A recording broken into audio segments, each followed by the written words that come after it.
Welcome to dark secret. Dark secret అంటే candle light with truth. ఇదే దీనిలో అంటే ఈ చిరు దీపము చాలా చీకట్లని ఎలా అయితే పారదోలుతుందో, రేపటి రోజున మన ఎదురుగా ఉన్న ఒక సారు భారతదేశంలో మతపరంగా మదర్సాల్లో ఏం జరుగుతుంది, ఆ తర్వాత లవ్ జిహాద్ పేరిట ఏం జరుగుతుంది, ఇట్లా అనేక రకాల అంశాలతో వివాదాస్పదమైన అంశాలు దాని వెనక దాగిన అజెండాలేంటి, ఒక్కొక్క చోట ఒక్కొక్క విధంగా ఎలా జరుగుతుంది, బెంగాల్ ఎలా జరుగుతుంది, లేకపోతే కేరళ ఎలా జరుగుతుంది, పీటీ ఆపరేషన్స్ ఏంటి. నిన్న మొన్న రీసెంట్గా కూడా ఒక ఆర్ఎస్ఎస్ కార్యకర్తని చంపేశారు ఇక్కడ కేరళలో. ఏంటి భారతదేశంలో ఇంత విచ్చలవిడితనం ఏంటి? మనమేమో ఎంతో కౌగిలించుకొని అలాయ్ బాలాయ్ చూసుకొని వాళ్ళ రంజాన్ అవి కుర్మాలు తిని బిర్యానీలు తిని వాళ్ళని ప్రేమించి దర్గాలకు వెళ్ళి అవి చేసి ఇవి చేస్తుంటే, ఈ రోజున మనల్ని వాళ్ళు చిత్రహింస చేస్తున్నారు. మన యొక్క భారతదేశాన్ని వాళ్ళు ఎక్కువ లవ్ చేయరు, భారతమాతకి జై అనరు. అదేమంటే మా సిద్ధాంతాలు ఒప్పుకోమంటారు, మా షరియత్తులు మన షరియాలు ఇట్లా ఉన్నాయంటారు. వీటన్నిటి మీద మాట్లాడడానికి మన దగ్గర ఒక ప్రముఖమైన జాతీయవాది ఉన్నారు. ఆయన ఏం మాట్లాడతారు చెప్పండి సార్? అసలు ఏంటి ఈ బెంగాల్లో ఏం జరుగుతుంది, కేరళలో ఏం జరుగుతుంది? ఎందుకంటే ఇక్కడ ఎక్కువ వినిపిస్తుంటాయి. దీనికన్నా ముందు నేను చెప్పదలుచుకున్నది ఏంటంటే, చెప్పండి. భారతదేశంలో 2 రకాల వ్యక్తులు ఉన్నారండి. ఒకళ్ళు దేశం కోసం బతుకుతారు, ఓకే. ఇంకో రకం కేవలం మతం కోసమే బతుకుతారు. ఓకే. దురదృష్టవశాత్తు ఏంటంటే ఈ దేశం కోసం బతికే వాళ్ళలో హిందువులు ఎక్కువ ఉన్నారు. ఓకే. ఇంకా చిన్న సంఖ్యలో పంజాబీస్ పాపం వాళ్ళు ఉన్నది 2% కానీ 90% వాళ్ళు సైన్యంలోనే ఉంటారు దాదాపుగా. ఓకే. వాళ్ళు దేశ సేవ చేసినట్టు ఎవరు చేయరు నిజంగా. ఓకే. అయితే సరే, ఇప్పుడు ఈ దేశం కోసం బతికే వాళ్ళని పక్కన పెడదాం, మతం కోసం బతికే వాళ్ళని మనం చూద్దాం. మతం కోసం బతికే వాళ్ళు అంటే ఇప్పుడు వాళ్ళు ఏంటంటే ఈ గవర్నమెంట్ని వాళ్ళు ఒప్పుకోరు అన్నదానికి ఇదేంటంటే, ఇప్పుడు గవర్నమెంట్ ఒక రూల్ పెట్టింది, అందరూ ఇలా ఉండాలి అంటే వాళ్ళు అలా ఉండరు. దీనికి బెస్ట్ ఎగ్జాంపుల్ మనం ఎక్కడికో వెళ్ళి చూడాల్సిన అవసరం లేదు. మీరు ఒక్కసారి హైదరాబాద్ ఓల్డ్ సిటీకి వెళ్తే మీకే తెలుస్తుంది. వాళ్ళు కరెంటు బిల్లులు కట్టరు. కరెంటు బిల్లు కట్టలేదు కదా అని కనెక్షన్ కట్ చేస్తే ఆఫీస్కి వెళ్ళి కొడతారు. ఆ వీడియోస్ కూడా ఉన్నాయి. అయినా సరే మన కేసీఆర్ గారు కానీ ఎవరన్నా సరే దాని మీద చర్యలు తీసుకున్న దాఖలాలు ఎక్కడ కనిపించవు మనకి. ఎందుకంటే ఈ కేసీఆర్ గారు కానీ ఎవరైనా సరే ఇలాంటి వాళ్ళు ఎవరైతే అంటే అధికారం కావాలి, అధికార దాహంతో ఉన్న వాళ్ళకి ఏంటంటే ఈ ముస్లిం ఓట్లు కావాలి కాబట్టి వాళ్ళు దాన్ని పట్టించుకోరు. ఇప్పుడు భైన్సా అని ఒక ఏరియా ఉంది నిర్మల్ జిల్లాలో. అదేంటంటే అక్కడ ఒక అది చాలా ఆ ఏరియాలో హిందూ ముస్లిం గొడవలు ఎక్కువ జరుగుతాయి. ఎప్పుడైనా చూడండి, హిందూ ముస్లింలు గొడవలు జరుగుతున్నాయి అంటే ముస్లింస్లు వాళ్ళు చేస్తేనే కానీ వీళ్ళు చేయరు. అయితే వాళ్ళు ఏం పని చేస్తారు అంటే, ఇప్పుడు హిందువుల పండుగలు వస్తున్నాయి, వీళ్ళు ఏదో పిండి వంటలు చేసుకుంటారు, ఇంట్లో మగాళ్ళు ఉండరు. ఇప్పుడు వీళ్ళు లోపలికి వచ్చి ఆ పిండి వంటల్లో మూత్రం పోసాడు ఒకడు. ఇది ఎంత దారుణమైన చర్య అండి. ఈ విషయం కేసీఆర్ గారికి తెలియదా, కేటీఆర్ గారికి తెలియదా, కవిత గారికి తెలియదా, టీఆర్ఎస్ వాళ్ళకి తెలియదా? మరి ఎందుకు చర్యలు తీసుకోలేదు? ఇలాగ మూత్రం పోస్తున్నారు అని అక్కడ ఈ ఎవరింటికి వెళ్తే వాళ్ళు చేశారో ఆ ఇంటి ఆవిడే ఇంటర్వ్యూ అంటే పాత్రికేయులు వెళ్ళినప్పుడు వాళ్ళకి చెప్పింది ప్రత్యక్షంగా, ఇలాగ మా పండుగలు వస్తున్నాయంటే వాళ్ళు ముందే రెడీగా ఉంటారు, మేము ఏం చేసినా సరే ఉచ్చబోస్తారు, ఉమ్మేస్తారు, కింద పడేస్తారు, నానా బీభత్సం చేస్తారు, వాళ్ళకి ఇష్టం వచ్చింది చేస్తారు, మేము ఆ 4 రోజులు ప్రాణాలు అరచేతిలో పెట్టిన బతకాలి, పోని వాళ్ళని ఏమన్నా ఎదిరిస్తే మేము ఎప్పుడు అర్ధరాత్రి నిద్రపోతున్నప్పుడు మా ఇళ్ళ మీద రాళ్ళు వేస్తారు, మేము ఎలా చేయాలి, వెళ్ళి పోలీసులు చెప్తే పోలీసులు పట్టించుకోరు. ఈ పోలీసులు పట్టించుకోరు అనేది ఈ మన హైదరాబాద్లోనే కాదండి, మన తెలంగాణలోనే కాదు, అత్యధికంగా మనం చెప్పుకోవాలంటే బెంగాల్లో పరిస్థితి ఎలా ఉందంటే, ఒక హిందూ అమ్మాయి బాగుంది అంటే ఒక గుంపు వస్తారు, సాయంత్రం ఆ అమ్మాయిని పట్టుకెళ్ళిపోతారు, పొద్దున్న తీసుకొచ్చి తిప్పుతారు. మీరు పోలీస్ కంప్లైంట్ ఇచ్చినా సరే నడవదు, ఏం చేసినా నడవదు. ఎందుకు నడవదు అంటే, మీరు ఒక్కసారి ఈ పశ్చిమ బెంగాల్లో ఉమ్, మీరు పాత్రికేయులు కాబట్టి మీకు ఇన్ఫర్మేషన్ వస్తుంది కాబట్టి నేను చెప్తున్నాను. ఉమ్, ఈ పశ్చిమ బెంగాల్లో పోలీస్ డిపార్ట్మెంట్లో ఉమ్. ఏ మతం వాళ్ళు ఎక్కువ ఉన్నారన్నది మీరు ఒకసారి చూడండి. మో, ఆ, రీసెంట్గా ఆ, ఈ ఎస్ఐ సెలక్షన్స్, కానిస్టేబుల్ సెలక్షన్స్ జరిగితే ఆ. 90 to 95% ముస్లిమ్సే. ఆ, 90 to 95 అంటే 5% దాదాపు వాళ్ళే. వాళ్ళే బెంగాల్లో దాదాపు వాళ్ళే. ముస్లిమ్సే పోలీస్ డిపార్ట్మెంట్లో ఉంటారు. మరి వీళ్ళందరూ ఎక్కడి నుంచి వచ్చారు ఎక్కడి నుంచి? అంటే ఉమ్, ఆ బంగ్లాదేశ్ అక్కడి నుంచి వీళ్ళందరూ చొరబడ్డారు యాక్చువల్గా, Okay. రోహింగ్యాలు. ఆ, వీళ్ళు వచ్చి ఏంటంటే అక్కడ దగ్గరలో ఉన్న మసీద్కి వెళ్తారు ఫస్ట్. ఓకే, ఈ మసీద్ వాళ్ళు ఏం చేస్తారంటే వీళ్ళకి ఒక గుర్తింపు కార్డు అనేది ఒకటి ఏర్పాటు చేస్తారు. వాళ్ళే చేసి personal. వాడికి ఒక ఆధార్ కార్డు ఒక ఇది వేస్తారు. వీడు ఏదైతే ఇంట్లో ఉంటున్నాడో అక్కడి నుంచి వాడు ఆ కరెంటు బిల్ తీసుకుని వెళ్ళి ఉమ్, వాడు ఓటర్ ఐడి పొందుతాడు. Okay, so he becomes Indian citizen. Okay, అప్పుడు ఏమవుతుందంటే వీళ్ళందరూ కూడా ఎవరికి ఓట్లేస్తారు? ఓకే. మమతా బెనర్జీకి ఓట్లేస్తారు. ఎందుకంటే ఆమె కంట్రోల్లో. ఆమె కంట్రోల్లో ఉంది. సో ఈ మమతా బెనర్జీకి కూడా తనకు ఓట్లేసి గెలిపించే వాళ్ళే కావాలి, కేసీఆర్ లాగా. ఆ, కాబట్టి వాళ్ళని ఎదిరించదు. ఉమ్, ఆవిడకి తెలియదా? ఉమ్, కొన్ని వీడియోలు బయటకు వచ్చినాయండి, నేను చూశాను. ఉమ్, ఒక అమ్మాయి పాపం బాత్రూంలోకి వెళ్ళిపోయి ఉమ్. ఫోన్లో రికార్డ్ చేస్తుంది. ఏమని? ప్లీజ్ అండి మా ఇంటి మీద రాళ్ళు వేస్తున్నారు, ఉమ్, ఆ, ఈ అంటే సీసాలకి నిప్పు తగిలి అంటించి ఇసురుతారు కదా, అలా పెట్రోల్ బాంబ్స్. పెట్రోల్ బాంబ్స్ ఇసురుతున్నారు. మేము వెళ్ళి కంప్లైంట్ ఇస్తే కూడా పోలీస్ స్టేషన్లో పట్టించుకోవట్లేదండి, ఏం చేయమంటారు మమ్మల్ని? ఇంకొకటి ఏంటంటే మీకు తెలిసే ఉంటుంది, ఒక మినిస్టర్ కాన్వాయ్ వెళ్తేనే దాన్ని ఎదిరించారు వాళ్ళు. ఎదిరించారు, ఆపేశారు. వాళ్ళ దాడికి తట్టుకోలేక భయపడిపోయి కాన్వాయ్ వెనక్కి వచ్చింది. అంటే అటువైపు అంత ఘోరంగా ఉంటుంది. అంటే ప్రభుత్వం వాళ్ళకి సపోర్ట్గా ఉన్నా కానీ వాళ్ళ ప్రభుత్వాన్ని కూడా టాలరేట్ చేయరు. టాలరేట్ చేయరు వాళ్ళు. ఎందుకంటే వాడు, నేను ముందే చెప్పాను మీకు, భారతదేశంలో 2 రకాల మనుషులు. ఒకళ్ళు మతం కోసం బతుకుతారు, ఇంకోళ్ళు దేశం కోసం బతుకుతారు. ఎవరైతే దేశం కోసం బతుకుతారో వాళ్ళు మాత్రమే ప్రభుత్వాధికారుడికి గౌరవిస్తారు. ఓకే. ఎవరైతే ప్రభుత్వాధికారులను గౌరవించరో వీళ్ళందరూ కూడా మతం కోసం బతుకుతారు. ఓకే. సో నేను చెప్పేది ఏంటంటే, ఇప్పుడు ఇంత ధైర్యం ఎలాగొచ్చింది వీళ్ళకి అంటే వీళ్ళు చదివే మత గ్రంథాలు.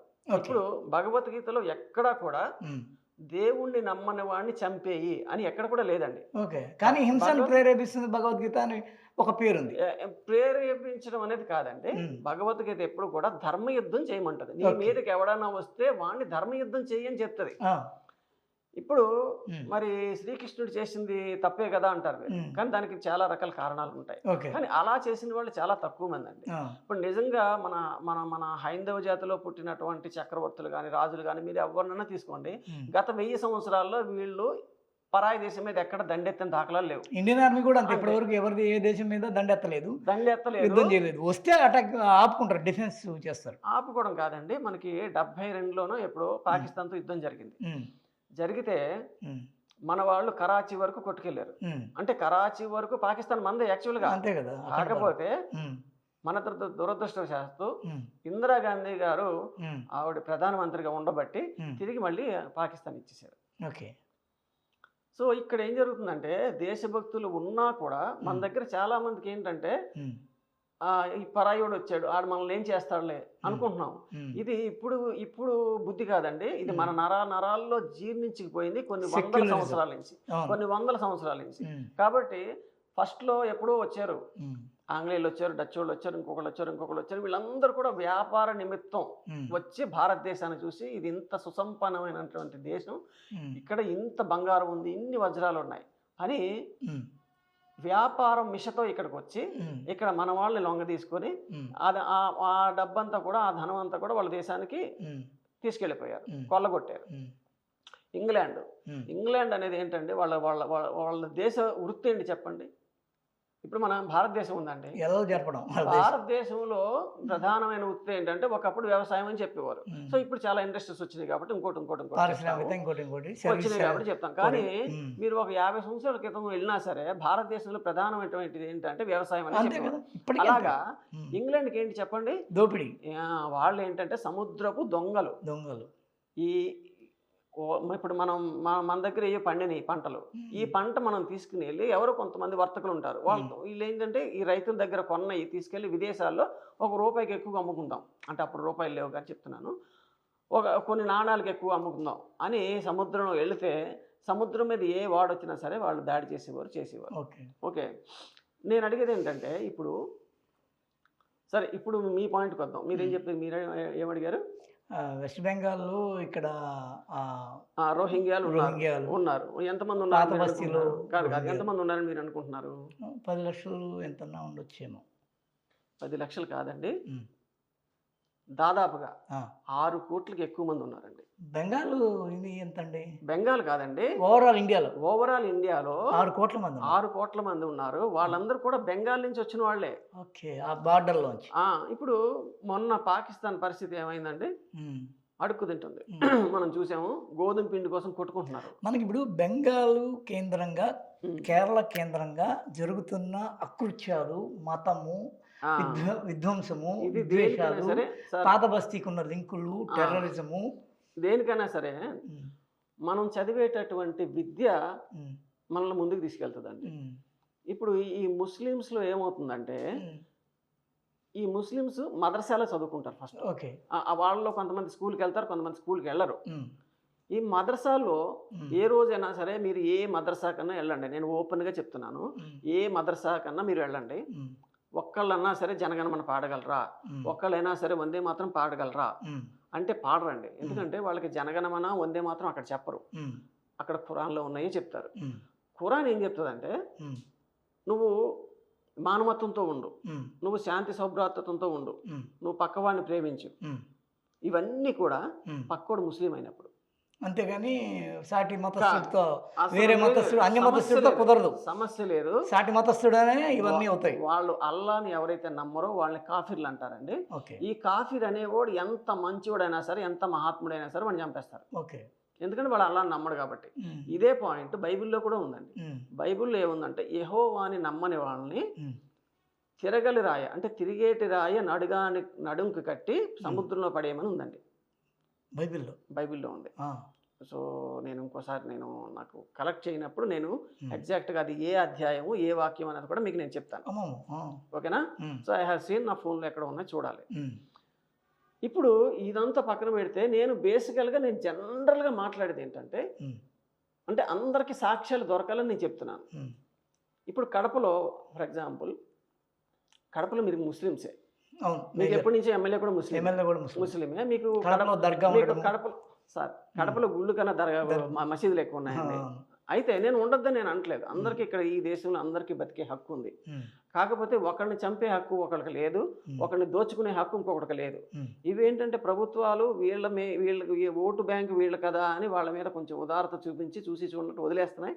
దానివల్ల ప్రధానంగా నష్టపోయేది, హింసించబడేది హిందువులే. లవ్ జిహాద్ అన్నారు, దానివల్ల హిందువులే పోతున్నారు. మీ క్రిస్టియన్లు ఎక్కడ లేరు అందులో. కేరళ స్టోరీ కూడా, కేరళ స్టోరీస్ ఉంది కూడా. మీకు క్రిస్టియన్లు ఉంటారు 1%, 2% అంతే. వాళ్ళు కన్వర్ట్ అవ్వరండి. వాళ్ళు ఎందుకు కన్వర్ట్ అవ్వరంటే, వాళ్ళు ముస్లిమ్స్ని ఏమనుకుంటారంటే, వాళ్ళు పాత నిబంధన, వీళ్ళది కొత్త నిబంధన. అంటే అది ఓల్డ్ వెర్షన్, ఇది న్యూ వెర్షన్, రెండు ఒకటే అనుకుంటారు. అంటే కో బ్రదర్స్ లాగే అంతే. ఇది వాళ్ళు పాత నిబంధన అంటారు. ఆడాము అవ్వ అనుకుంటారు, వచ్చినాయి. సో ముస్లిమ్స్ ఏం చెప్తారంటే, యేసు అనే అతని తర్వాత కూడా చాలామంది ఇంకా వచ్చారండి, కాకపోతే వాళ్ళు యేసు దగ్గర ఆగిపోయారు, ఇంకా చాలామంది ఉన్నారని చెప్తారు. సరే, అవన్నీ మనకు అనవసరం. ఇప్పుడు నేను ప్రధానంగా చెప్పదలుచుకున్నది ఏంటంటే, నేను కడప గురించి చెప్తున్నాను కదా. కడపలో ఏంటంటే, ఈ ముస్లిమ్స్ అందరూ కలిసి, అంటే వాళ్ళ ఇది ఉంటుంది కదా, వాళ్ళు ఒక సంఘం, ఒక చారిటీ, అలాగా వాళ్ళు ఏం చేశారంటే బ్లడ్ డొనేషన్ సెంటర్ పెట్టారు. పెడితే దాదాపుగా 176 మంది ఎంతమందో బ్లడ్ ఇచ్చారు వాళ్ళు. అది కేవలం ముస్లిమ్స్ కోసం వాళ్ళు పెట్టుకున్నారు. పెట్టారంటే వాళ్ళు పెట్టారు, వాళ్ళ కమ్యూనిటీకి పెట్టుకున్నారు, చేశారు. కానీ ఈ 176లో కూడా పైన ఒక 15-16 మంది మాత్రమే ముస్లిమ్స్, మిగతా వాళ్ళందరూ హిందువులండి. అంటే వీళ్ళు బ్లడ్ ఎందుకు ఇవ్వరండి? నేను మీకు ఓపెన్గా చెప్తున్నానండి, మీరు ఏ హాస్పిటల్ కన్నా వెళ్ళండి. ఇప్పుడు ముస్లిమ్స్ ఎంత పర్సంటేజ్ ఉన్నారని మీరు అనుకుంటున్నారు దేశంలో? అప్పటి లెక్కలకి ఇప్పటి లెక్కలు తేడా. 2040కి వచ్చేసరికి వాళ్ళు మైనారిటీ పొజిషన్ దాటిపోతారనే కొన్ని లెక్కలు ఉన్నాయి. మైనారిటీ పొజిషన్ ఎప్పుడో దాటిపోయారు. ఇప్పుడు దే హ్యావ్ బికమ్ 30%. ఇప్పుడు ఒక రోజుకి హిందువులు ఒక 20 మంది, క్రిస్టియన్లు ఒక 20 మంది పుడితే మిగతా 60 మంది వాళ్ళే పుడుతున్నారు 100కి. లెక్కలు మీకు తెలియవు. ఎందుకు తెలియవు అంటే బయటికి రాను ఒకటి. ఇప్పుడు ఎక్కడెక్కడో బయట ప్రసవించే వాళ్ళు కూడా లెక్కలు మీకు రావు. కొన్ని గవర్నమెంట్ హాస్పిటల్లో ఉన్న వాళ్ళు ఆ లెక్కలు వాళ్ళకి గవర్నమెంట్కి ఎవరు. ఫస్ట్ విషయం, you cannot get it. So దీనివల్ల ఏమవుతుందంటే ఇప్పుడు ఇందిరాగాంధీ గారు ఎప్పుడో చెప్పారు, ఒకరు లేక ఇద్దరు అని చెప్పారు, లేకపోతే ఇద్దరు లేక ముగ్గురు అని చెప్పారు. సంజీవ్ గాంధీ. అంటే ఈ నియమం కేవలం హిందువులకే పెట్టారండి, ముస్లిమ్స్ కి పెట్టలేదు.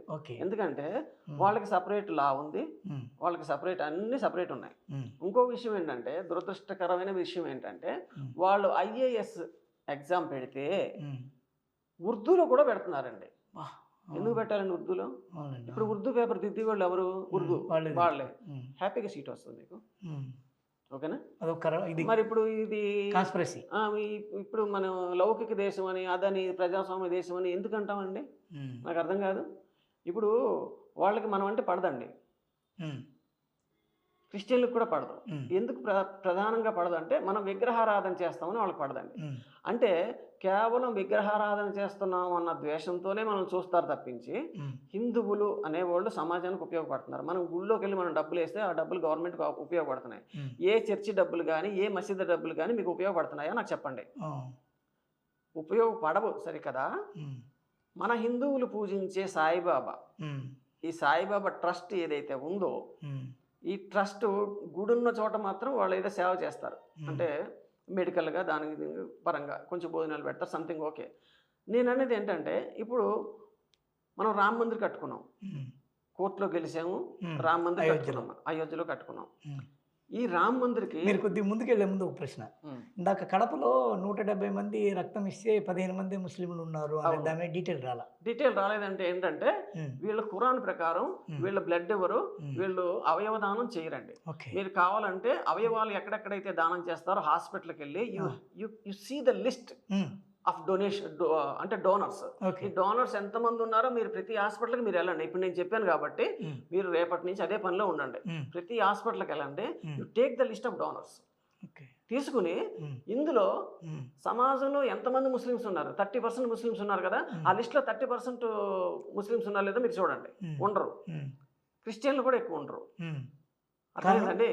కారణం ఉంటారు అంటే కారణం ఏంటి అని. కారణం ఏంటంటే వాళ్ళ మతం కోసం బతుకుతారు, దేశం కోసం బతకరు. నేను ముందే చెప్పాను మీకు, దేశం కోసం ఎవడైతే బతుకుతాడో వాడు బ్లడ్ ఇస్తాడండి. ఇప్పుడు మనం వెళ్తాం సార్, బ్లడ్ ఇవ్వాలి, ఎవరు ఉన్నారు మన హాస్పిటల్కి ఎందుకో వెళ్ళాం, పక్క బెడ్లో ఎవరో ఉన్నారు.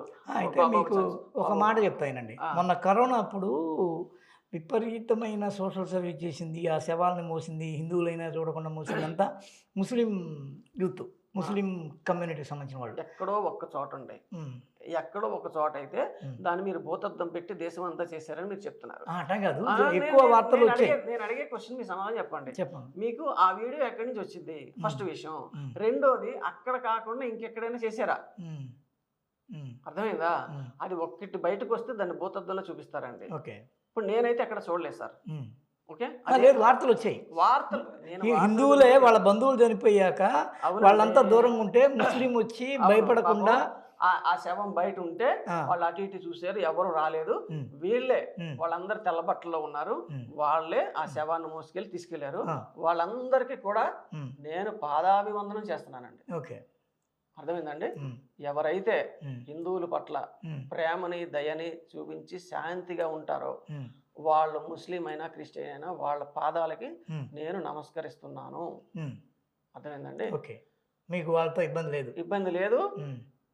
వాళ్ళని నేను ప్రేమిస్తాను కూడా, వాళ్ళ కోసం చచ్చిపోతాను కూడా. సార్, ఇప్పుడు వాళ్ళు చేసే మెయిన్ కంప్లైంట్ ఏంటంటే, మాలో అందరు టెర్రరిస్టులు ఉండరయ్యా, మేము కూడా మనుషులమే, ఎవడో ట్యాంపర్ అవుతాడు, ఎవడో మైండ్ వాష్కి గురవుతాడు, ఎవడో పోతాడు తప్ప మేమంతా మీతో కలిసే కదా పోతున్నాం. ఇన్నాళ్ళ పాటు మేము మీతో పండుగలు చేసుకున్నాం, ఇన్నాళ్ళతో పాటు మీ దీపావళి మాదైంది, మీ దేవుడు మాదైంది, ఇన్ని చెప్తారు వాళ్ళు.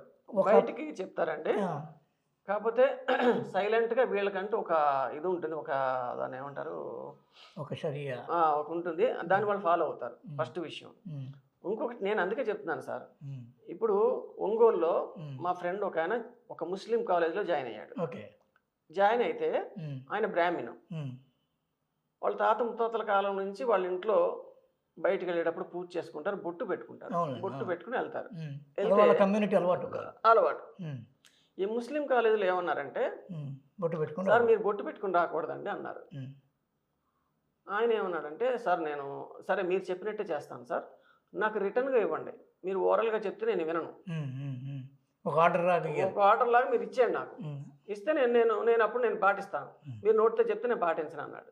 అప్పటి నుంచి ఆయన్ని టార్చర్ పెట్టడం మొదలుపెట్టారు. ఈ టార్చర్ తట్టుకోలేక ఆయన ఉద్యోగం మానేసి ఇంకా వేరే చోట జాయిన్ అయిపోయాడు. సో ఈజ్ ఫైన్ నవ్, అది మనం చెప్తున్నా. సో ఇది ఉంటుంది వాళ్ళ దగ్గర ఎక్కువ, అర్థమైందండి. ఇప్పుడు మనం ఏమంటాం అంటే మనిషి దగ్గరికి వచ్చేసరికి ఇప్పుడు ఏదో ఒక మూఢనమ్మకం ఉంది, ఇది ఎందుకు మనం నమ్మాలి, మానవత్వమే నమ్ముతాం, అది నన్ను నమ్మను అంటాను. కానీ వాళ్ళు భగవంతునే నమ్ముతారు, మానవత్వాన్ని నమ్మరు ఫస్ట్. ఓకేనా. ఇప్పుడు మీరు ఇన్ని చెప్తున్నారు, నేను అడిగే క్వశ్చన్ ఒకటేనండి. ఇప్పుడు మీరు ఏ హాస్పిటల్ కన్నా వెళ్ళండి, సమాజంలో ఎంతమంది ముస్లిమ్స్ ఉన్నారు, ఎంతమంది బ్లడ్ డొనేట్ చేస్తున్నారు, ఓకేనా. ఇప్పుడు ప్రతి హిందూ ఉన్నాడండి, ప్రతి హిందూ వెళ్ళి ఆలయంలో డబ్బులు వేస్తాం మనం. డబ్బులు వేస్తే అవి దేనికి ఉపయోగపడుతున్నాయండి? సమాజానికి ఉపయోగపడుతున్నాయి, వైద్యానికి విద్యకి అన్నిటికీ ఉపయోగపడుతున్నాయి. బట్ మరి మీరు ఎందుకు ఉపయోగపడుతున్నారు, ఎలా ఉపయోగపడుతున్నారు సమాజానికి చెప్పండి. ఎప్పుడు కరోనాలో ఒక శవం మోసారని మీరు గొప్పలు అయిపోతే నాకు నాకు నాకు నాకు చూపించండి, ఇగో ఈ ముస్లిం సంస్థల ద్వారా భారతదేశానికి ఎంత సేవ చేస్తున్నాం మేము అని మీరు చూపించండి, నేను చూపిస్తాను మీకు. ఇప్పుడు హిందూ సంస్థలు అంటే ఇప్పుడు మన ఇస్కాన్ ఉంది, మీరు కర్ణాటక వెళ్ళి చూడండి, కొన్ని వేల విద్యార్థులకి అన్నం పెడతారు. వాళ్ళు ముస్లిం కావచ్చు, క్రిస్టియన్ కావచ్చు, ఎవరైనా సరే అన్నం పెడతారు, ఓకేనా. ఇలాగంటే ఒక ఆయన అన్నాడు, చర్చిలో కూడా అన్నం పెడతారు సార్, మీరు వెళ్ళండి అన్నాడు. నేను క్రిస్టియన్ అయితేనే పెడతారు, బయటకు వచ్చి పెట్టరు కదా అన్నాను. ఇప్పుడు మీకు మన జూబ్లీ హిల్స్లో అది యూనివర్సిటీ, మన యూనివర్సిటీ ఏంటది, అంబేద్కర్ యూనివర్సిటీకి వెళ్ళే దారిలో జస్ట్ మీరు అంత దూరం వెళ్ళాల్సిన అవసరం లేదు. మీరు బాలకృష్ణ గారి ఇంటి దగ్గర నుంచి కొంచెం ముందుకు వెళ్తుంటే మీకు ఒక బ్రిడ్జ్ మొదలవుతుంది. ఆ బ్రిడ్జ్ మొదలవ్వక ముందు లెఫ్ట్లో ఒక దారి ఉంటుంది మీకు. ఆ లెఫ్ట్ దారిలో మీరు కొంచెం ముందుకు వెళ్ళగానే రైట్ సైడ్ ఒక ఇల్లు ఉంటుందండి. ఆ ఇంటి దగ్గర బోర్డు పెట్టి రాసి ఉంటుంది, 12 గంటల నుంచి 2 గంటల వరకు భోజనం పెడతారు, ఎవరు వెళ్ళినా సరే పెడతారండి. అర్థమైందండి. నాకు ఇలాంటిది ఒక ముస్లిం క్రిస్టియన్ చేసింది ఒకసారి చూపించండి నాకు. విజయవాడ రైల్వే స్టేషన్ ఎదురుగుండా కొంచెం ముందుకెళ్తే కళాక్షేత్రం ఆ రూట్లోకి మీరు కొంచెం ముందుకెళ్తే అక్కడ 12 నుంచి 1 గంట వరకు ఈ ఇస్కాన్ వాళ్ళు మీకు భోజనం పెడతారు. అక్కడ చాలా మంది వచ్చి నించుంటారండి. వాళ్ళు వస్తారు, 1 గంట లోపల ఎంతమంది వస్తే అంతమందికి పెడతారండి, సరిపోలేదు, ఉండండి వస్తామని మళ్ళీ తీసుకుని భోజనం తీసుకొచ్చి మళ్ళీ పెడతారు. ఎవరు వాళ్ళు? ఇస్కాన్ వాళ్ళు. సో నేనేమన్నానంటే నాకు ఇటువంటి ఒక క్రిస్టియన్ సంస్థ కానీ ఒక ముస్లిం సంస్థ కానీ నాకు ఎక్కడ కనబడలేదు. అంటే క్రిస్టియన్లు ముస్లిము చారిటీ చేయరు అనేది మీరు చేస్తున్న ప్రధానమైన చేస్తారు, వాళ్ళ మతం మీద చేస్తారు, అది వాళ్ళకే లబ్ధి పొందుతారు. సార్ ఇప్పుడు మొన్న కేరళ వరదలు వచ్చినప్పుడు దుబాయ్ నుంచి ఆఫర్ వచ్చింది, ఈ విధంగా మీ వరదల నుంచి మేము కాపాడుకుంటాము అని. అప్పుడు ఏమైంది అంటే మన గవర్నమెంటే వద్దని అన్నట్టుగా ఏదో ఒక వార్త వచ్చింది. వాళ్ళు చేయడానికి మేము ముందుకు వస్తామని వచ్చారు కేరళలో. ఎందుకంటే కేరళలో నుంచి ఎక్కువ మంది గల్ఫ్ కంట్రీస్లో వర్క్ చేయడము ఆ అభిమానం కొద్దీ వాళ్ళు అన్నారు అనేది వార్త, మన దేశమే వద్దనుంది అని. కరెక్టే. ఇప్పుడు ఇలాగా ఈ బయట దేశాలతో సంబంధం పెట్టుకున్న ఒక ఆవిడ ఒక ఇల్లీగల్ దాంట్లో దొరికిపోయి ఎంతో బ్లాక్ మనీ ఉంది అని దొరికిపోయింది ఒక ఆవిడ, ఓకేనా. ఒక క్రిస్టియన్ కూడా దొరికిపోయాడు, ఒక ఆయన, ఒక బిషప్ సంథింగ్, ఇక్కడ కేరళలోనే 7,000 కోట్లు. 7,000 కోట్లు. మరి ఈ డబ్బంతా ఎక్కడదండి? సో వీళ్ళు ఏంటంటే వీళ్ళు ఇప్పుడు నేను ఇందాక మీకు పాకిస్తాన్ గురించి చెప్తూ ఆపేశాను. ఇక్కడ మనకి ఇండియాలో వక్ఫ్ బోర్డు అని ఉందండి ముస్లిమ్స్, దాని మీద కూడా గొడవ జరుగుతుంది. కొన్ని లక్షల కోట్లు ఉన్నాయి వాళ్ళ దగ్గర, కొన్ని లక్షల కోట్లు. మరి పాకిస్తాన్ అడుక్కుతుంటున్నది, మరి అది కూడా వాళ్ళు కూడా ముస్లిమ్సే కదండి. మరి ఈ డబ్బులు అక్కడ ఖర్చు పెట్టచ్చు కదా, వాళ్ళకి ఇవ్వచ్చు కదా, సాయం చేయొచ్చు కదా. చేశారు ఒక బోర్డు వాళ్ళు, ఎక్కడన్నా ఒక మెసేజ్ ఉందా? చేయరు. వీళ్ళు ఎందుకు చేయరంటే వాళ్ళు ఆ డబ్బు భారతదేశాన్ని ముస్లిం కంట్రీగా మార్చడం కోసమే దాచిపెట్టుకుంటారు. ఇక్కడున్న కార్యకలాపాలు, ఇక్కడ ఎవరెవరికి ట్రైనింగ్ ఇవ్వాలి, వాళ్ళ దగ్గర ఆ సాహిత్యంకి సంబంధించిన పుస్తకాలు కూడా ఉంటాయి. ఎక్కడైతే పోలీసులు వెళ్ళి ఎక్కడెక్కడైతే వాళ్ళని పట్టుకుంటున్నారో అక్కడ వాళ్ళ సాహిత్యానికి సంబంధించిన బుక్స్ కూడా దొరుకుతున్నాయి. మీరు కావాలంటే ఎవరైతే పోలీసులు పట్టుకున్నారో వాళ్ళని మీరు అడగండి, అక్కడ మీకు ఏం దొరికినాయి అంటే వాళ్ళు చెప్తారు, సాహిత్యం దొరుకుతాయి. ఇప్పుడు ఉత్తరప్రదేశ్లో కానీ ఇంకా వేరే చోట్ల కూడా ఒక మదర్సా మీద దాడి చేస్తే వెళ్ళి చూస్తే కొన్ని వేల మారణాయుధాలు ఉన్నాయి, కత్తులు కానీ తుపాకీలు కానీ, అవన్నీ వీడియోస్ ఉన్నాయి. నేనేం అబద్ధం చెప్పట్లేదు, మీరు కనుక్కోవచ్చు. అంటే మరి మదర్సాల్లో వీళ్ళు నేర్పుతున్నది ఏంటి? నేను రీసెంట్గా ఒక వీడియో చూశానండి, పీకలు ఎలా నరకాలనేది చూపిస్తున్నాడు ఒక ఆయన. అంటే ఆయన దగ్గర ఒక డమ్మీ కత్తి ఉంది, ఈ కత్తి పట్టి పట ఇలా వేసి ఈ పీక ఇలా కొయ్యాలని చూపిస్తున్నాడు. వాళ్ళందరూ కింద కూర్చుని ఉన్నారు. మరి ఏం నేర్పుతున్నారు వీళ్ళు? అంటే సమాజానికి ఏం చెప్దామని. నేను ఒకటి చెప్తానండి, ముస్లిమ్స్ అందరూ ఉగ్రవాదులు కాదు సార్. అవును, ఉగ్రవాదులు అందరూ ముస్లిమ్సే సార్. అంటే ఆర్ఎస్ఎస్ ఒక ఉగ్రవాద సంస్థ, దీని మీద కొన్ని సరే, ఆర్ఎస్ఎస్ ఉగ్రవాద సంస్థ కదా. సో ఆర్ఎస్ఎస్ ఎవరిని టార్గెట్ చేసి ఎవరెవరిని చంపేసిందో నాకు లిస్ట్ చూపించండి, నేను వాళ్ళు ఎంతమందిని చంపారో నేను లిస్ట్ చూపిస్తాను మీకు. నాథురామ్ గాడ్సే కూడా ఆర్ఎస్ఎస్ సంబంధించిన ఆయన. అవునండి, ఆయన గాంధీని చంపాడు. అవును సార్, గాంధీని చంపాడండి. గాంధీని చంపకుండా ఉంటే మనం ఇంకా ముష్టెత్తుకుందాం ఈ రోజుల్లో. ఎందుకంటే ఇప్పుడు ఒక కంట్రీ పాకిస్తాన్ ముస్లిమ్స్కి ఇచ్చేయాలి అన్నారు. అన్న తర్వాత మరి భారతదేశంలో మరి ఎక్కువ జనాభా మరి హిందువులే ఉన్నారు కదా, మరి దీన్ని హిందూ కంట్రీగా మార్చేస్తుంటే అయిపోయేది కదా. ఇష్టం ఉన్న వాళ్ళు పాకిస్తాన్ వెళ్ళిపోతారు, ఇష్టం లేని వాళ్ళు ఇక్కడే ఉండిపోతారు. సో ఇది ఒక హిందూ దేశం అని చెప్పక ముందే ఇది హిందూ దేశం అండి. కాకపోతే దీన్ని ఒక అధికారికంగా ప్రకటించలేదు, కానీ ఇది హిందూ దేశమే. ఇప్పుడు నేపాల్ హిందూ దేశం, అదేమో దరిద్రంలో అల్లాడుతుంది. భారతదేశం లౌకిక దేశం బాగుంది కదా, మరి అలాంటప్పుడు హిందూ దేశంగా మత దేశంగా ఉండి పాకిస్తాన్ కూడా నానా సంకలనం అవుతుంది, ఇబ్బందులు పడుతుంది, ఈ రోజున ముష్టెత్తుకుందని మీరే అంటున్నారు. మరి ఎందుకు లౌకికంగా ఉండడం బెటర్ కదా? ఒక ప్రభుత్వం వేరే, ఒక సంస్థ వేరే అండి. ఇక్కడ ఓకే, నేను వక్ఫ్ బోర్డు అనేది ఒక సంస్థ అండి. భారతదేశం అనేది ఒక దేశం అండి. ఈ దేశం ఏంటంటే భారతదేశంలో కూడా ఇంకెక్కడెక్కడైతే డెవలప్ అవ్వలేదో ఆ ప్రాంతాలను డెవలప్ చేయించుకునే దీంట్లోనే ఉంటారు. మీరు అన్న పాయింట్ కూడా నిజమే. ఒకవేళ నిజంగా నేపాల్ వాళ్ళు వచ్చి మా దేశానికి సాయం చేయండి అంటే నిజంగా భారతదేశం సాయం చేస్తుంది. అలాగే శ్రీలంకకి చేసింది, చాలా చిన్న చిన్న దేశాలకి భారతదేశం సాయం చేసింది, చేయలేదు అన్నది కాదు. నేనేమంటున్నానంటే మత దేశంగా ఉండి దెబ్బతిన్న దేశాలే ఉన్నాయి ఇప్పుడు నేపాల్, పాకిస్తాన్. సార్ ఒక హిందూగా నా ఫీలింగ్ అది, అందరి ఫీలింగ్ అని నేను చెప్పట్లేదు.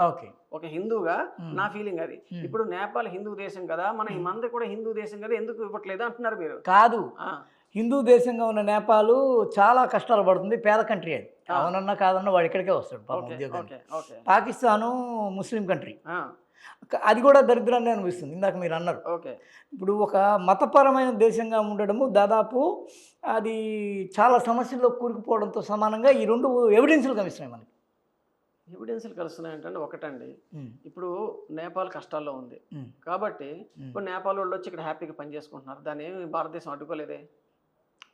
మీరు వచ్చి అది లౌకిక దేశం కాబట్టి అడ్డుకోలేదు, భారతదేశం కూడా లౌకిక దేశం కాబట్టి సుభిక్షంగానే ఉంది, ఇంకా మాన్యువల్గా ఉంది, బాగా కరోనాని కంట్రోల్ చేసుకుంది, ఎన్ని కష్టాలున్నా బాధలు లేకుండా పోతుంది. అంటే మతపరమైన దేశాలు ఈ రోజుల్లో చిక్కుల్లో ఉన్నాయి. లౌకికంగా ఉన్న దేశము భారతదేశం బాగుంది, మరి లౌకికం బాగానే ఉంది కదా, అది ఎందుకు హిందూ కంట్రీగా మారాలి అని నేను అడిగే ప్రశ్న కదా. మరి అగ్రరాజ్యం ఏదండి? లౌకికమే. అది క్రిస్టియన్ కంట్రీ కాదా? క్రిస్టియన్ అని వాళ్ళు వేసుకోరు, బోర్డు వేసుకోరు, క్రిస్టియన్ కంట్రీ అని వేసుకోరు. ఓకే, నాన్ క్రిస్టియన్ ఇంతవరకు కాలా, అక్కడ ఎవరు అధ్యక్షుడు కాలేదు, కానీరు కూడా ఏమో. కానీ అది లిబరల్ కంట్రీ కాబట్టి అది లిబర్టీ, స్టాచ్యూ ఆఫ్ లిబర్టీని పెట్టుకోవడం వాళ్ళు ప్రకటించుకోలేదు. కాకపోతే చాప కింద నీరులాగా ఇండైరెక్ట్ గా ప్రతి దేశంలో కూడా మత మార్పిడి వాటికి వాళ్ళు ఫండ్స్ ఇస్తారు. మరి దాని ఉద్దేశం ఏంటండి? మనం హిందూ మతం ప్రచారం కోసం మనం ఎవరికైనా ఫండ్స్ ఇస్తాం. మీరు కూడా ఇచ్చుకోవచ్చు కదా హిందూ మతాన్ని కూడా. మాకు ఉద్దేశం లేదండి, మా దగ్గరకు వచ్చే వాళ్ళు వస్తారు తప్పితే మేము ప్రతి ఇంటికి వెళ్ళి ఇప్పుడు ప్రతి ఇంటికి బైబిల్ పట్టుకుని వెళ్ళి మతం తీసుకోండి అని హిందూ మతం ఎక్కడ చెప్పదు. భగవద్గీత ఉద్దేశం అది కానే కాదు. నువ్వు భగవంతుని అర్థం చేసుకుని నువ్వు ముందుకు వెళ్తే వెళ్తావు, లేకపోతే లేదు. హిందూ అయినా సరే ఇప్పుడు హిందువుగా పుట్టిన వాళ్ళు చాలా మంది పుట్టిన దగ్గర నుంచి చచ్చిపోయే లోపల ఒక్కసారి కూడా భగవద్గీత చదవకుండానే చచ్చిపోతున్నారు. అవును, దీన్ని ఎవరు కూడా నువ్వు భగవద్గీత ఎందుకు చదవట్లేదని అడగరు. ఎందుకంటే అంత స్వేచ్ఛ ఉంది.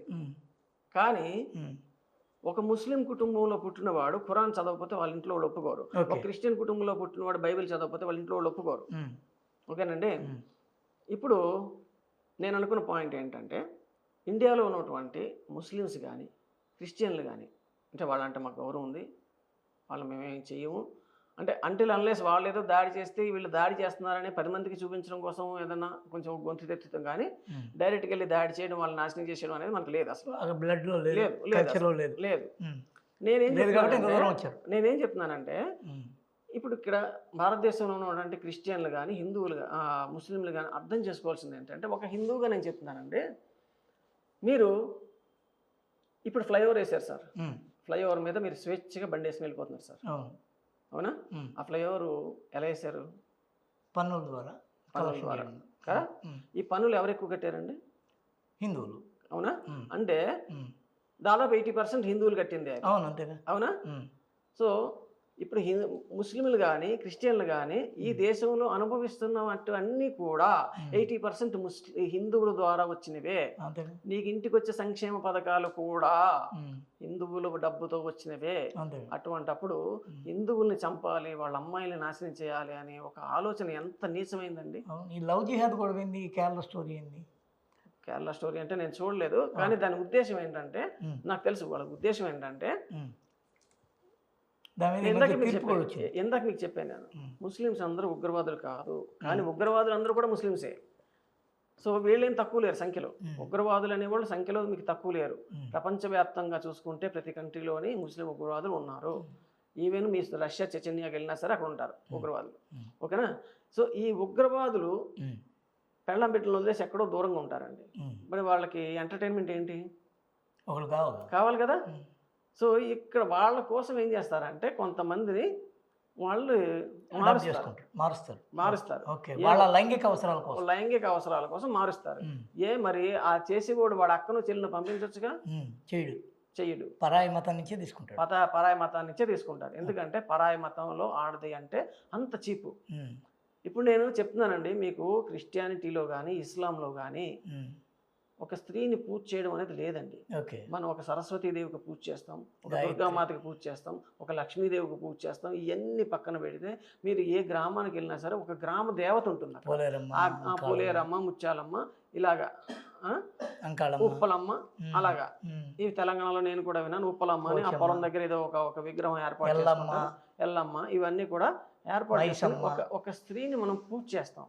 స్త్రీ అంటే మనకి దేవత. కాబట్టి ఒక స్త్రీని మనం ఏమైనా అనాలి అంటే అరే నేను ఒక స్త్రీ స్వరూపాన్ని అంటున్నాను అన్నది ఒక ఆలోచన ఆపుతుంది మనల్ని. ఉమ్, కాబట్టి మనలో ఎక్కడ కూడా హిందుత్వంలో ఆడవాళ్ళని చంపకూడదు, చిన్నపిల్లల్ని చంపకూడదు అనేది ఒక వృద్ధుల జోలికి పోకూడదు. ఉమ్, వృద్ధుల జోలికి పోకూడదు. ఉమ్. నీకు ధైర్యం ఉంటే ఎవడైతే నీ ఎదురుగుండా కత్తి పట్టుకుని ఒక ఆయుధం పట్టుకుని నిలబడ్డాడో వాడితో నీకు యుద్ధం చేయి. ప్రాణహాని కల్పిస్తున్నాడో వాడి మీద యుద్ధం చేయాలి. యుద్ధం చేయి. అది కూడా వాడి చేతిలో ఆయుధం ఉన్నంత వరకే. ఉమ్. వాడి దగ్గర ఆయుధం లేదు, నీ దగ్గర నువ్వు ఆయుధంతో నువ్వు దాడి చేయకూడదు. ఈ ఆయుధం పడేసిపో.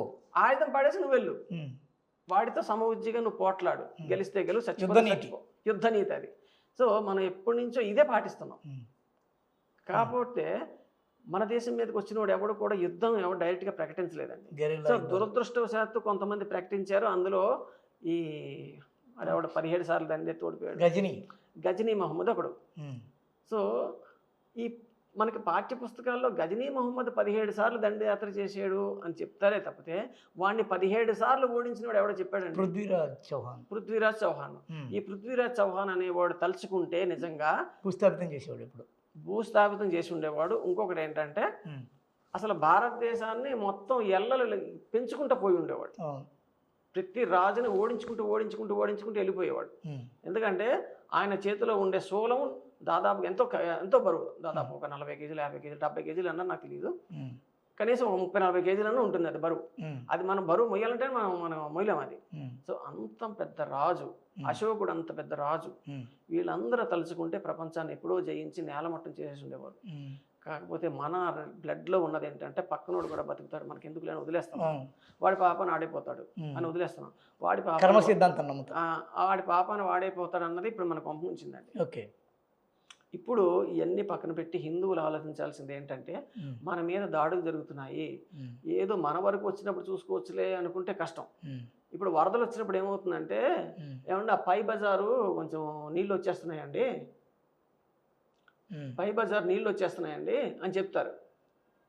మన కాలనీ కూడా మునిగిపోతుందేమో అంటే, ఓహో మన కాలనీ కూడా మునిగిపోతుందా, అప్పుడు మనం సర్దుకుంటాం. కానీ ముందుగా మనం మేలుకోం. ఇప్పుడు హిందుత్వం నశించిపోతున్నప్పుడు కూడా ఇదే జరుగుతుంది.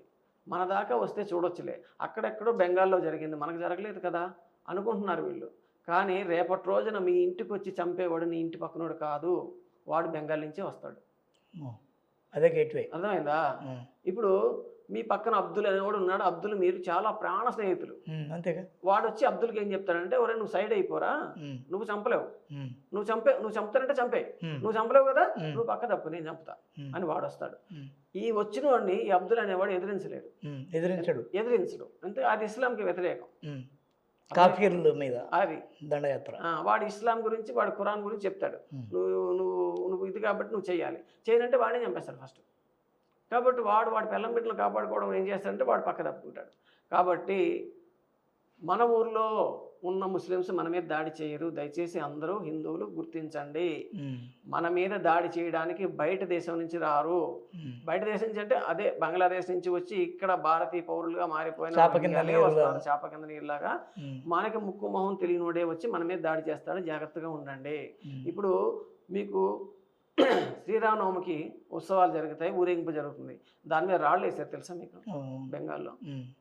ఉత్తరప్రదేశ్లో మాత్రం పువ్వులు హారతి పెట్టుకుని హారతి ఇచ్చారు.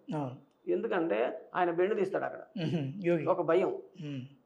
ఎవరెవరైతే పెద్ద పెద్ద వాళ్ళందరూ కూడా అక్కడ ఉన్న హిందూ వర్తకులని భయపెట్టి పీక మీద కత్తి పెట్టి డబ్బులన్నీ లాక్కొని ఇక్కడి నుంచి అయితే పంపించేశారో, ఆ లిస్ట్ అంతా బయటికి తీసి యోగి ఆయన ప్రభుత్వం ఆయన గద్దెనెక్కిన తర్వాత, ఆ కుర్చీలో కూర్చున్న తర్వాత లిస్టు బయటికి తీసి ఎవరెవరిని చేశారో వాళ్ళందరినీ మొత్తం తీసేసి ఇప్పుడు వెళ్ళిపోయిన వాళ్ళందరినీ పిలిచి మళ్ళీ వాళ్ళ ఆస్తులు వాళ్ళకి అప్పచెప్పాడు. అందుకనే యోగి మళ్ళీ గెలిచాడు. ఈ సమాచారం అంతా మీరు ఎక్కడ సేకరిస్తారు? ఈ సమాచారం ఎక్కడ సేకరిస్తాము అంటే మనకి గ్రూపుల్లో వస్తుంది ఒకటి. రెండోది ఏంటంటే కొంతమంది ప్రత్యక్షంగా చెప్తారు, అక్కడ చూసిన వాళ్ళు. చూసిన వాళ్ళు చెప్తారు. ఇప్పుడు ఈ మధ్య కాలంలో యోగి ఎంతమందిని టార్గెట్ చేశాడన్నది మీకు తెలుసా? చెప్పండి. దాదాపు 2000 మందిని అరెస్ట్ చేశారండి.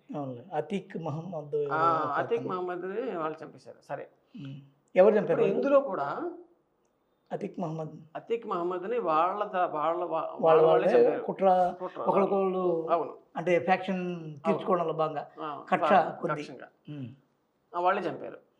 సరే, ఇప్పుడు ఈ యోగి ఆదిత్యనాథ్ ఏదైతే ఇప్పుడు టార్గెట్ పెట్టుకున్నాడో, ఇంతమంది దుర్మార్గులు ఉన్నారు వీళ్ళందరూ ఏరి పారేయాలి అని ఏదైతే టార్గెట్ పెట్టుకున్నాడో, ఆ టార్గెట్ లో హిందువులు కూడా ఉన్నారండి.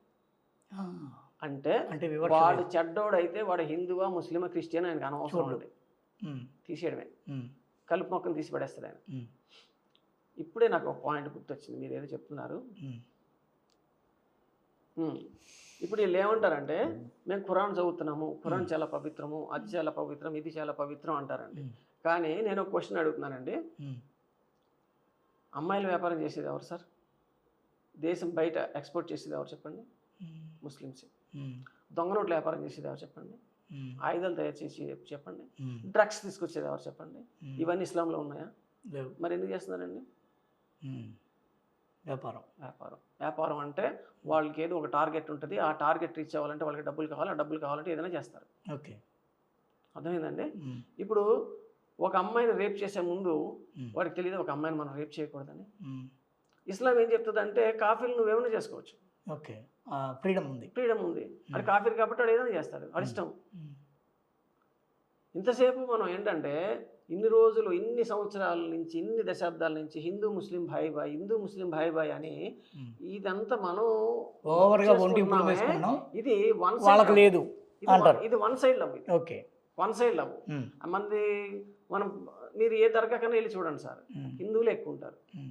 అర్థమైందండి? ఏ దర్గాకి వెళ్ళి చూసినా హిందువులే ఎక్కువ ఉంటారు.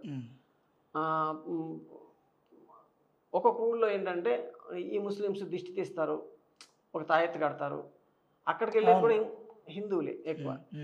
సో వాళ్ళు నమ్ముతారు ఫస్ట్. దర్గా కల్చర్లో ఏదో హజరత్ అలీ అంటే 1000 మంది హిందువుల్ని చంపిన వాడే. చంపిన వాడిని ఉమ్. హజరత్ అంటారంట. ఉమ్, వాళ్ళకి ఒక ఏరియా ఇచ్చేస్తారు. ఉమ్. వీడు ఇంతమందిని చంపాడు, ఉమ్. ఇంతమంది కాఫీల్ని చంపాడు ఉమ్, అని ఒక గౌరవమైనటువంటి స్థానం అది. ఉమ్. కానీ మనం అక్కడికే వెళ్ళి మనం దండం పెట్టుకుంటున్నాం. ఓకే. ఉమ్, అది అంతకన్నా నీచం లేదు. ఉమ్. ఒకటే మనకి ఇంతమంది దేవుళ్ళు ఉండగా మనం అక్కడికి వెళ్ళి దండం పెట్టుకోవాలా? ఉమ్. ఒక క్వశ్చన్. ఉమ్, అంటే ఎక్కడికన్నా వెళ్ళి చేసుకోవచ్చు, కానీ అటువైపు నుంచి నీకు ఉందా? ఉమ్, మీరు దర్గాకి వెళ్తున్నారు, ఉమ్, అంతమంది ముస్లిమ్స్ మీ గుడికి వస్తున్నారా? ఉమ్. రావట్లేదు. అంటే ఇక్కడ మీకు ఇంకొక గ్రెడేషన్ ఒకటి ఉంది. ఊరులో ఉన్న ముస్లిం వేరు, హైదరాబాద్లో ముస్లిం వేరు, పాకిస్తాన్ ముస్లిం వేరు, దుబాయ్ ముస్లిం వేరు, ఒక గ్రెడేషన్ ఉంది. ఓకే. ఊర్లో ఉన్న ముస్లిము తన ఏదైనా బండి కొన్నాడు అనుకోండి, తీసుకుపోయి శివాలయం ఆంజనేయ స్వామి గుడికో తీసుకుపోయి అక్కడ పూజ చేస్తాడు, పూజారి చేత. ఓకే. అది ఉంది, నేను కళ్ళారా చూశాను. ఓకే. హైదరాబాద్లో వాడు అసలు, మీరు తెలంగాణలో కూడా అచ్చమైన తెలుగు తెలంగాణ ఊర్లలో ఉన్న ముస్లిం మాట్లాడతాడు, ఇక్కడున్న హైదరాబాద్లో ఉన్న ముస్లిం మాట్లాడు. హైదరాబాద్ ముస్లిం వచ్చిన మాట్లాడు. హైదరాబాద్ ముస్లిము పాకిస్తాన్ పోతే పాకిస్తాన్లో ఏం పెద్ద గౌరవించరు.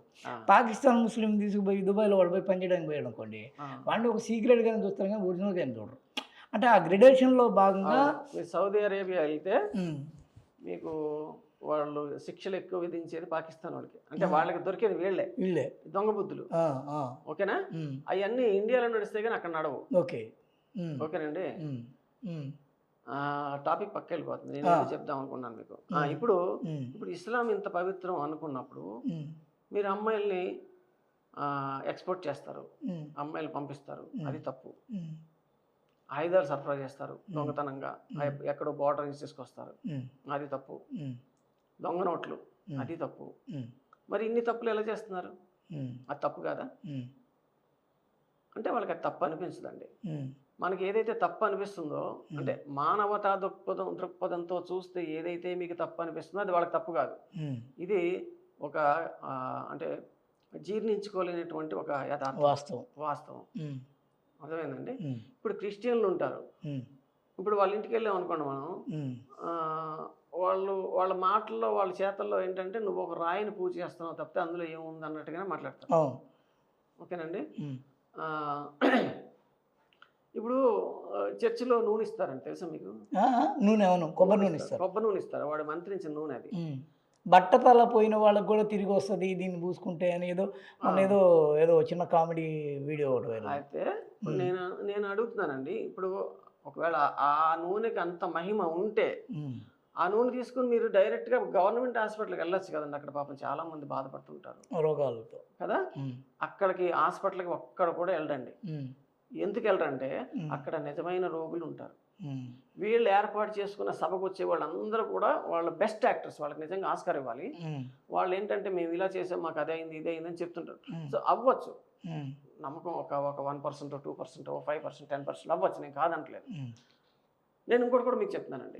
నేను మా క్రిస్టియన్ ఫ్రెండ్ ఒక ఆయన ఉన్నాడు, ఆయన ఏం చెప్పాడంటే, ఆయనకి ఇంకా హీనావస్థలో డాక్టర్లు అందరూ తెగేసి చెప్పేశారు, నువ్వు చచ్చిపోతావురా, ఇంకా నువ్వు బతకవు అని ఆ మెడికల్ రిపోర్ట్స్ చూసి చెప్పేశారు. చెప్తే అతను చర్చికి వెళ్ళాడంట. చర్చికి వెళ్ళి ఇంకా అక్కడ సేవ చేయడం మొదలుపెట్టాడు. అంటే అక్కడ చర్చిని శుభ్రం చేయడము, అక్కడ నీళ్లు పట్టడము, సంథింగ్ అలాగా ఆ చర్చిలోనే సేవ చేస్తూ ఉండిపోయాడు కొన్నాళ్ళ వరకు. రోజు వస్తున్నాడు, సేవ చేస్తున్నాడు. తర్వాత అతని ఆరోగ్యం మెరుగుపడడం మొదలుపెట్టింది. ఎందుకో మరి అతను వెళ్ళి చూసుకుంటే మెడికల్ రిపోర్ట్లు అంతకుముందు ఉన్నాయి, ఇప్పుడు మెరుగుపడ్డాయి. ఇది ఒక క్రిస్టియన్ ఫ్రెండ్ అతను నిజంగా చెప్పిన ఇది. సో ఈ ఫ్రెండ్ కూడా అతను ఒక హిందూ మతాన్ని కించపరచాలని ఇంకోటి చెప్పడు. ఆయన కూడా ఆయన చెప్తాడు. ఎక్కడ చేశాడు పని? ఆయన ఇక్కడ హైదరాబాద్లోనే పని చేస్తాడు. ఓకే. ఆయన కూడా ఏం చెప్తాడంటే, ఏమండి చర్చికి వెళ్తాను, పాస్టర్లు డబ్బుల కోసం కొట్టుకుంటూ ఉంటారని నాకు చాలా అసహ్యం అనిపిస్తుంటుంది వాళ్ళని చూస్తే అని. ఈ పాస్టర్లు ఏవైతే వికృతి చేష్టలు చేస్తుంటారో అవన్నీ ఆయన వ్యతిరేకిస్తుంటాడు. నిజమైన దేవుడు ఉన్నాడండి, ఒక నమ్మకం ఉంటుంది. అది మీరు నమ్ముకోండి, పర్వాలేదు. కానీ అది నమ్మని వాడిని నువ్వు చూడటం వేరు. ఎందుకంటే వాడు అదే చూస్తాడు, కాకపోతే వేరే కోణం నుంచి చూస్తుంటాడు. నువ్వు ఏదైతే దైవం అనుకుని నువ్వు నమ్ముతున్నావో అదే దైవం, నమ్మకాన్ని క్యాష్ చేసుకున్నావు చూస్తాడు అని చెప్పట్లేదు. ఇప్పుడు నా దేవుడే దేవుడు అని చెప్తున్నారు వాళ్ళు. ఇప్పుడు మనకి కూడా కొంతమంది ఆల్రెడీ భగవంతుని చూసిన ఇవి ఉన్నాయి, మనం నమ్ముతున్నాం కూడా. రామదాస్ కావచ్చు, త్యాగయ్య కావచ్చు, మీరాబాయి కావచ్చు, ఇంకా చాలామంది ఉన్నారు మనకి. వీళ్ళందరూ కూడా వాళ్ళు ఆ భగవంతుడు దాన్ని వాళ్ళు అనుభవించిన వాళ్ళే. అలాగే ప్రతి మతంలో కూడా ఉంటారు. అంటే ఈ ప్రపంచాన్ని నడిపించే శక్తి ఒకటి ఉంది. ఆ శక్తిని ఎవరైనా నమ్మాల్సిందే. ఆ శక్తికి నువ్వు ఒక పేరు పెట్టుకున్నావు, నేను ఒక పేరు పెట్టుకున్నాను. నేను ఎప్పుడైతే నేను గుడికెళ్ళి సర్వే జనా సుఖినో భవంతు అనుకుంటున్నానంటే ఆ సర్వే జనంలో నువ్వు కూడా ఉన్నావురా, నువ్వు కూడా బాగుండాలి నేను కోరుకుంటున్నాను. అప్పుడు నాకు తప్పేలాగవుతుంది. నేను దేన్ని పూజ చేస్తాను నీకు అనవసరం. నేను రాయికి పూజ చేస్తానా, చెట్టుకు పూజ చేస్తానా, పాముకు పూజ చేస్తానా, దేనికి పూజ చేస్తాను నీకు అనవసరం. కానీ నా పూజ అంతా అయిపోయిన తర్వాత లోకా సమస్త సుఖినో భవంతు, ఓం శాంతి ఓం శాంతి శాంతి శాంతి అంటే ప్రతి ఆత్మకి కూడా శాంతి కలగాలి. ప్రతి ఆత్మలో కూడా ఏవైతే వైపరీత్యాలు ఉన్నాయో అవి విశ్వజనీనమైన ఒక ఆకాంక్ష అంటే ఎదుటివాడు బాగుండాలి అనే ఆకాంక్ష. అలాగే ఎవరైనా వస్తే కూడా వీళ్ళు సేవ చేస్తారు. ఇప్పుడు హిందువుల డబ్బు ఇప్పుడు ఎక్కడ సేవ చేసినా సరే హిందువుల డబ్బు చాలా ఉందండి బయట. ఇది చాలా మందికి ఉపయోగపడుతుంటుంది. మీరు అన్నట్టుగా ఊళ్ళో ఏ ముస్లిం కూడా మనకి ఎదురుపడడు, మనకి అంటే మనల్ని ఎదిరించడు. వాడు ఇదిలో వాళ్ళు వెళ్తారు. నేను కొన్ని చోట్ల చూశానండి, వాళ్ళు శ్రీరామనవమి వస్తే ప్రతి గోడ మీద జై శ్రీరామ్ అని కొడతారండి. ఒక ఊళ్ళో మసీద్ గోడ మీద కూడా జై శ్రీరామ్ కొట్టారు. వినాయక చవితి వస్తే ఈ మసీదు తరపు నుంచి కూడా వీళ్ళకి చందాలు వస్తుంటాయి. ఓకే, అదేందండి సామరస్యం. కానీ ఈ సామరస్యం నేను క్రిస్టియన్లో చూడాల. ఒక చర్చ్ నుంచి వీళ్ళకి డబ్బులు వచ్చినాయి అని నేను చూడాల. అంటే ఈ లెక్కన కొద్దిగా ముస్లింలే కొద్దిగా కొన్ని సామరస్యం ఉంది, కొంత బెటర్. ఓకే, ఎక్కడెక్కడో కడప జిల్లాలో మీకు వెంకటేశ్వర గుడిలోకి అధిపతిగా ముస్లింలు వస్తారు. తిరుపతికి కూడా ముస్లింలు వెళ్తారు. నాకు తెలిసిన ముస్లిం ఒక ఆయన ఉన్నాడండి. ఆయన పొద్దున్న లేస్తే ఈ లక్ష్మీ స్తోత్రం వింటాడండి. 4:30-5 గంటలకి లక్ష్మీ స్తోత్రం వింటాడు. ఆయన నాకు ఫోన్ చేసి ఏం చెప్తాడంటే, ఏమండి నేను మా ఊళ్ళో గుడికి వెళ్ళి నేను ఏదన్నా అభిషేకం చేయించుకుంటే మా వాళ్ళు అందరూ నన్ను వ్యతిరేకిస్తారు, దయచేసి నా పేరు మీద ఎక్కడన్నా సరే మీరు చేయించండి సార్ అంటాడు. నేను ఆయన పేరు మీద గుళ్ళో అభిషేకాలు కూడా చేయించానండి. సో నాకు కూడా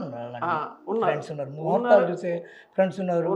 అంతే మీకు మొన్న ఈ మధ్య ఒక వార్త వచ్చింది, తెనాల్లో హనుమాన్ చాలీసా ఒక పెద్ద యజ్ఞంలాగా చేసి ఆ భజన చేసి మరీ చెప్పే ఒక ముస్లిం మహిళ ఉంది. ఓకే, అంటే గుంటూరు జిల్లాలో నాజర్ అని ఆయన ఎన్నో కథలు చెప్పాడు, బుర్రకథ పితామహుడు కదా ఆయన. అంటే నేను కాదంటలేదండి.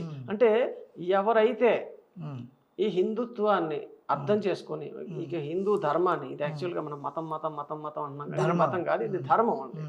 ఈ ధర్మాన్ని ఎవరైతే అనుభవించారో, ఎవరైతే చూశారో వీళ్ళలో ఇంత మానవత్వం ఉంది, అసలు వీళ్ళు మన జోలికి రారు, వీడు ఒకటి హాని చేయడు అని నమ్ముతారో వాళ్ళు నిజంగా వాళ్ళు దే కమ్ క్లోజ్. కానీ కొంతమంది ఉంటారు, వాళ్ళు మనం ఏమి అనలేమండి. వాళ్ళు ఏంటంటే ఎన్ని చేసినా సరే మాదే గొప్ప. ఇప్పుడు నాకు తెలిసిన ఫ్రెండ్స్ కూడా కొంతమంది ఉన్నారు, వాడు రోజంతా ఏమి ఉండవు, కానీ తాగేసిన తర్వాత మాత్రం ఏమంటాడు, మీ అన్నమయ్య రామదాస్ వీళ్ళందరూ వేస్ట్ అండి అంటాడు. వాడికి ఏం చెప్తాం? సరే వేస్ట్ అయితే నువ్వు నీ దగ్గర పెట్టుకో, నువ్వెందుకు అంటున్నావు? నేను ఏ రోజైనా సరే ఖురాను వేస్ట్ అని నేను అన్నానా? అనలేదుగా. మనం అనం. ఎందుకంటే కొన్ని వందల మంది, కొన్ని లక్షల మంది నమ్మే ఒక గ్రంథాన్ని మనం అనలేం. అది బైబిల్ కావచ్చు, ఖురాన్ కావచ్చు, ఏదన్నా కావచ్చు. కాకపోతే అందులో కాఫీర్ని చంపేయమని ఉంది కాబట్టి దాని గురించి మనం ప్రస్తావన తీసుకొస్తున్నాం. లేకపోతే అది కూడా ఉండదు. అలాగే ఏ హిందూ కూడా పట్టించుకోడు. ఫస్ట్ ఆఫ్ ఆల్ అసలు వీడి పూజ వీడే చేసుకోడండి, పక్కన ఏం పట్టించుకుంటాడు సార్ వీడు? ఓకేనా? ఎంతసేపు ఇప్పుడు కొద్దిగా మార్పు వచ్చినట్టు, కొద్దిగా అలర్ట్ అయ్యాడు, కొద్దిగా హనుమాన్ జయంతులు చేస్తున్నాడు, వినాయక చవితులు చేస్తున్నాడు, రామనవమి చేస్తున్నాడు, కొద్దిగా పికప్ అయ్యారు. సో ఈ మార్పు కొంచెం అంటే ఆహ్వానించదగిందే, హర్షించదగిందే. ఎందుకంటే ఎవరైతే దీనిలో ఉంటారో అని నేను అంటే మీకు ఒక విషయం చెప్పాలండి. నేను చిన్నప్పుడు అంటే ఇంటర్మీడియట్ చదివేటప్పుడు ఒక ఆవిడ దగ్గర ట్యూషన్కి వెళ్ళాను. ఒక మేడం గారు, ఆవిడ ఎంఎస్సి మ్యాథ్స్. అయితే ఆ మేడం గారి దగ్గరికి వెళ్ళినప్పుడు ఆ మేడం గారి ఇంటికి ఒక ఆవిడ వచ్చారండి. వస్తే ఏదో వాయనాలు సంథింగ్ ఏదో ఉంటుంది. ఆవిడ వచ్చి ఈవిడ కాళ్ళకి పసుపు రాశారండి. ఎవరి కాళ్ళకి? మా మేడం గారి కాళ్ళకి పసుపు రాసింది ఆవిడ వచ్చి. ఆమె ఏంది మతస్థురాలు? ఆవిడ ఆవిడ ఆహా, వాళ్ళు హిందువులే, ఏదో పూజ మనకు తెలియదు. వచ్చి ఈ కాళ్ళకి పసుపు రాసింది ఆవిడ. రాసిన తర్వాత సంథింగ్ ఏదో ప్రసాదం లాగా ఏదో ఇచ్చారు, వాయనాలు ఇస్తే నాతో పాటు ఒక ఆయన ఉన్నాడు. ఆయన ఏంటంటే ఇప్పుడు మా మేడం గారి హస్బెండ్ దగ్గర పనిచేసే ఒక మనిషి, ఒక స్టాఫ్ సిబ్బంది. ఆయన ఏమన్నాడంటే అతను దేవుళ్ళని నమ్మడు, నాస్తికుడు. అయితే మేడం గారు ఇదంతా ఏంటండి అంటే ఆవిడ ఏమన్నారంటే ప్రతి దాంట్లో కూడా ఒక అర్థం పరమార్థం ఉంటుందండి, సైన్స్ కూడా ఉంటుంది అన్నాడు. అంటే కాళ్ళకి పసుపు రాయడం ఇదా అన్నాడు. కాళ్ళకి పసుపు రాయడం సైన్సా అన్నాడు. ఆవిడ ఏమన్నారంటే కాళ్ళకి పసుపు రాయడం సైన్సే, ఎందుకంటే పసుపు మంచిది కాబట్టి ఒకటి. రెండోది ఇందులో సోషల్ కూడా ఉంది అనేసరికి సోషల్ ఏంటండి అన్నాడు. అంటే ఇంతకుముందు ఎప్పుడైనా సరే ఆవిడకి నాకు మధ్యలో ఏదన్నా ఒక అభిప్రాయ భేదాలు ఉంటే ఆవిడ స్వయంగా వచ్చి నా కాళ్ళు పట్టుకోగానే నాకు ఇవన్నీ పటాపంచలు అయిపోతాయి ఒక్కసారిగా. ఈవిడ నా కాళ్ళు పట్టుకుంది, ఇంకా నేనేం అనకూడదు అనే ఒక భావన ఉంటుందండి. ఈ భావన ఎప్పుడైతే వస్తుందో మనిషి చాలా బాగుపడతాడు.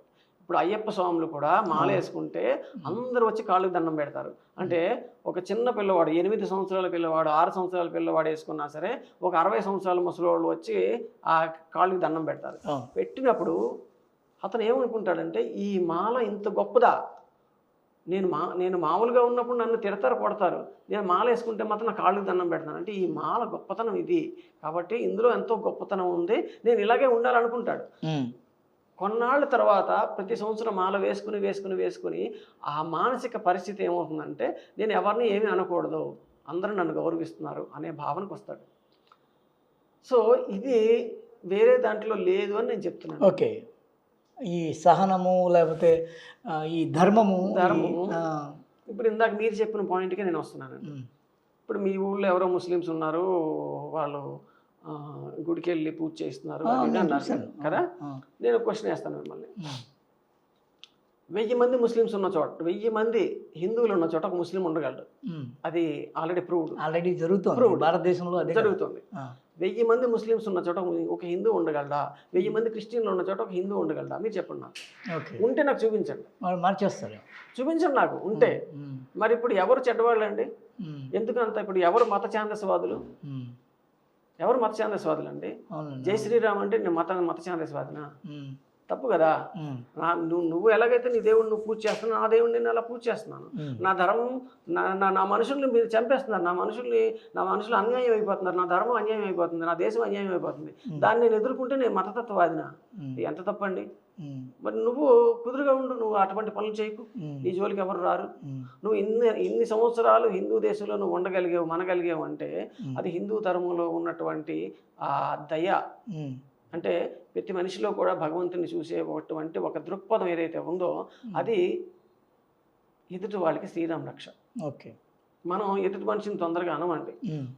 ఎందుకు అనమంటే పొరపాటున ఎవరికైనా కాలు తగిలింది వెంటనే మనం దండం పెట్టుకుంటాం. ఎందుకు పెట్టుకుంటాం అంటే ప్రతి మనిషిలో కూడా భగవంతుడు ఉంటాడు, దేవుడు, ఆ భగవంతుడిని నేను నా కాలుతో తాకానా అన్న ఒక భావన, ఒక గౌరవం, మనం వెంటనే దండం పెట్టుకుంటాం.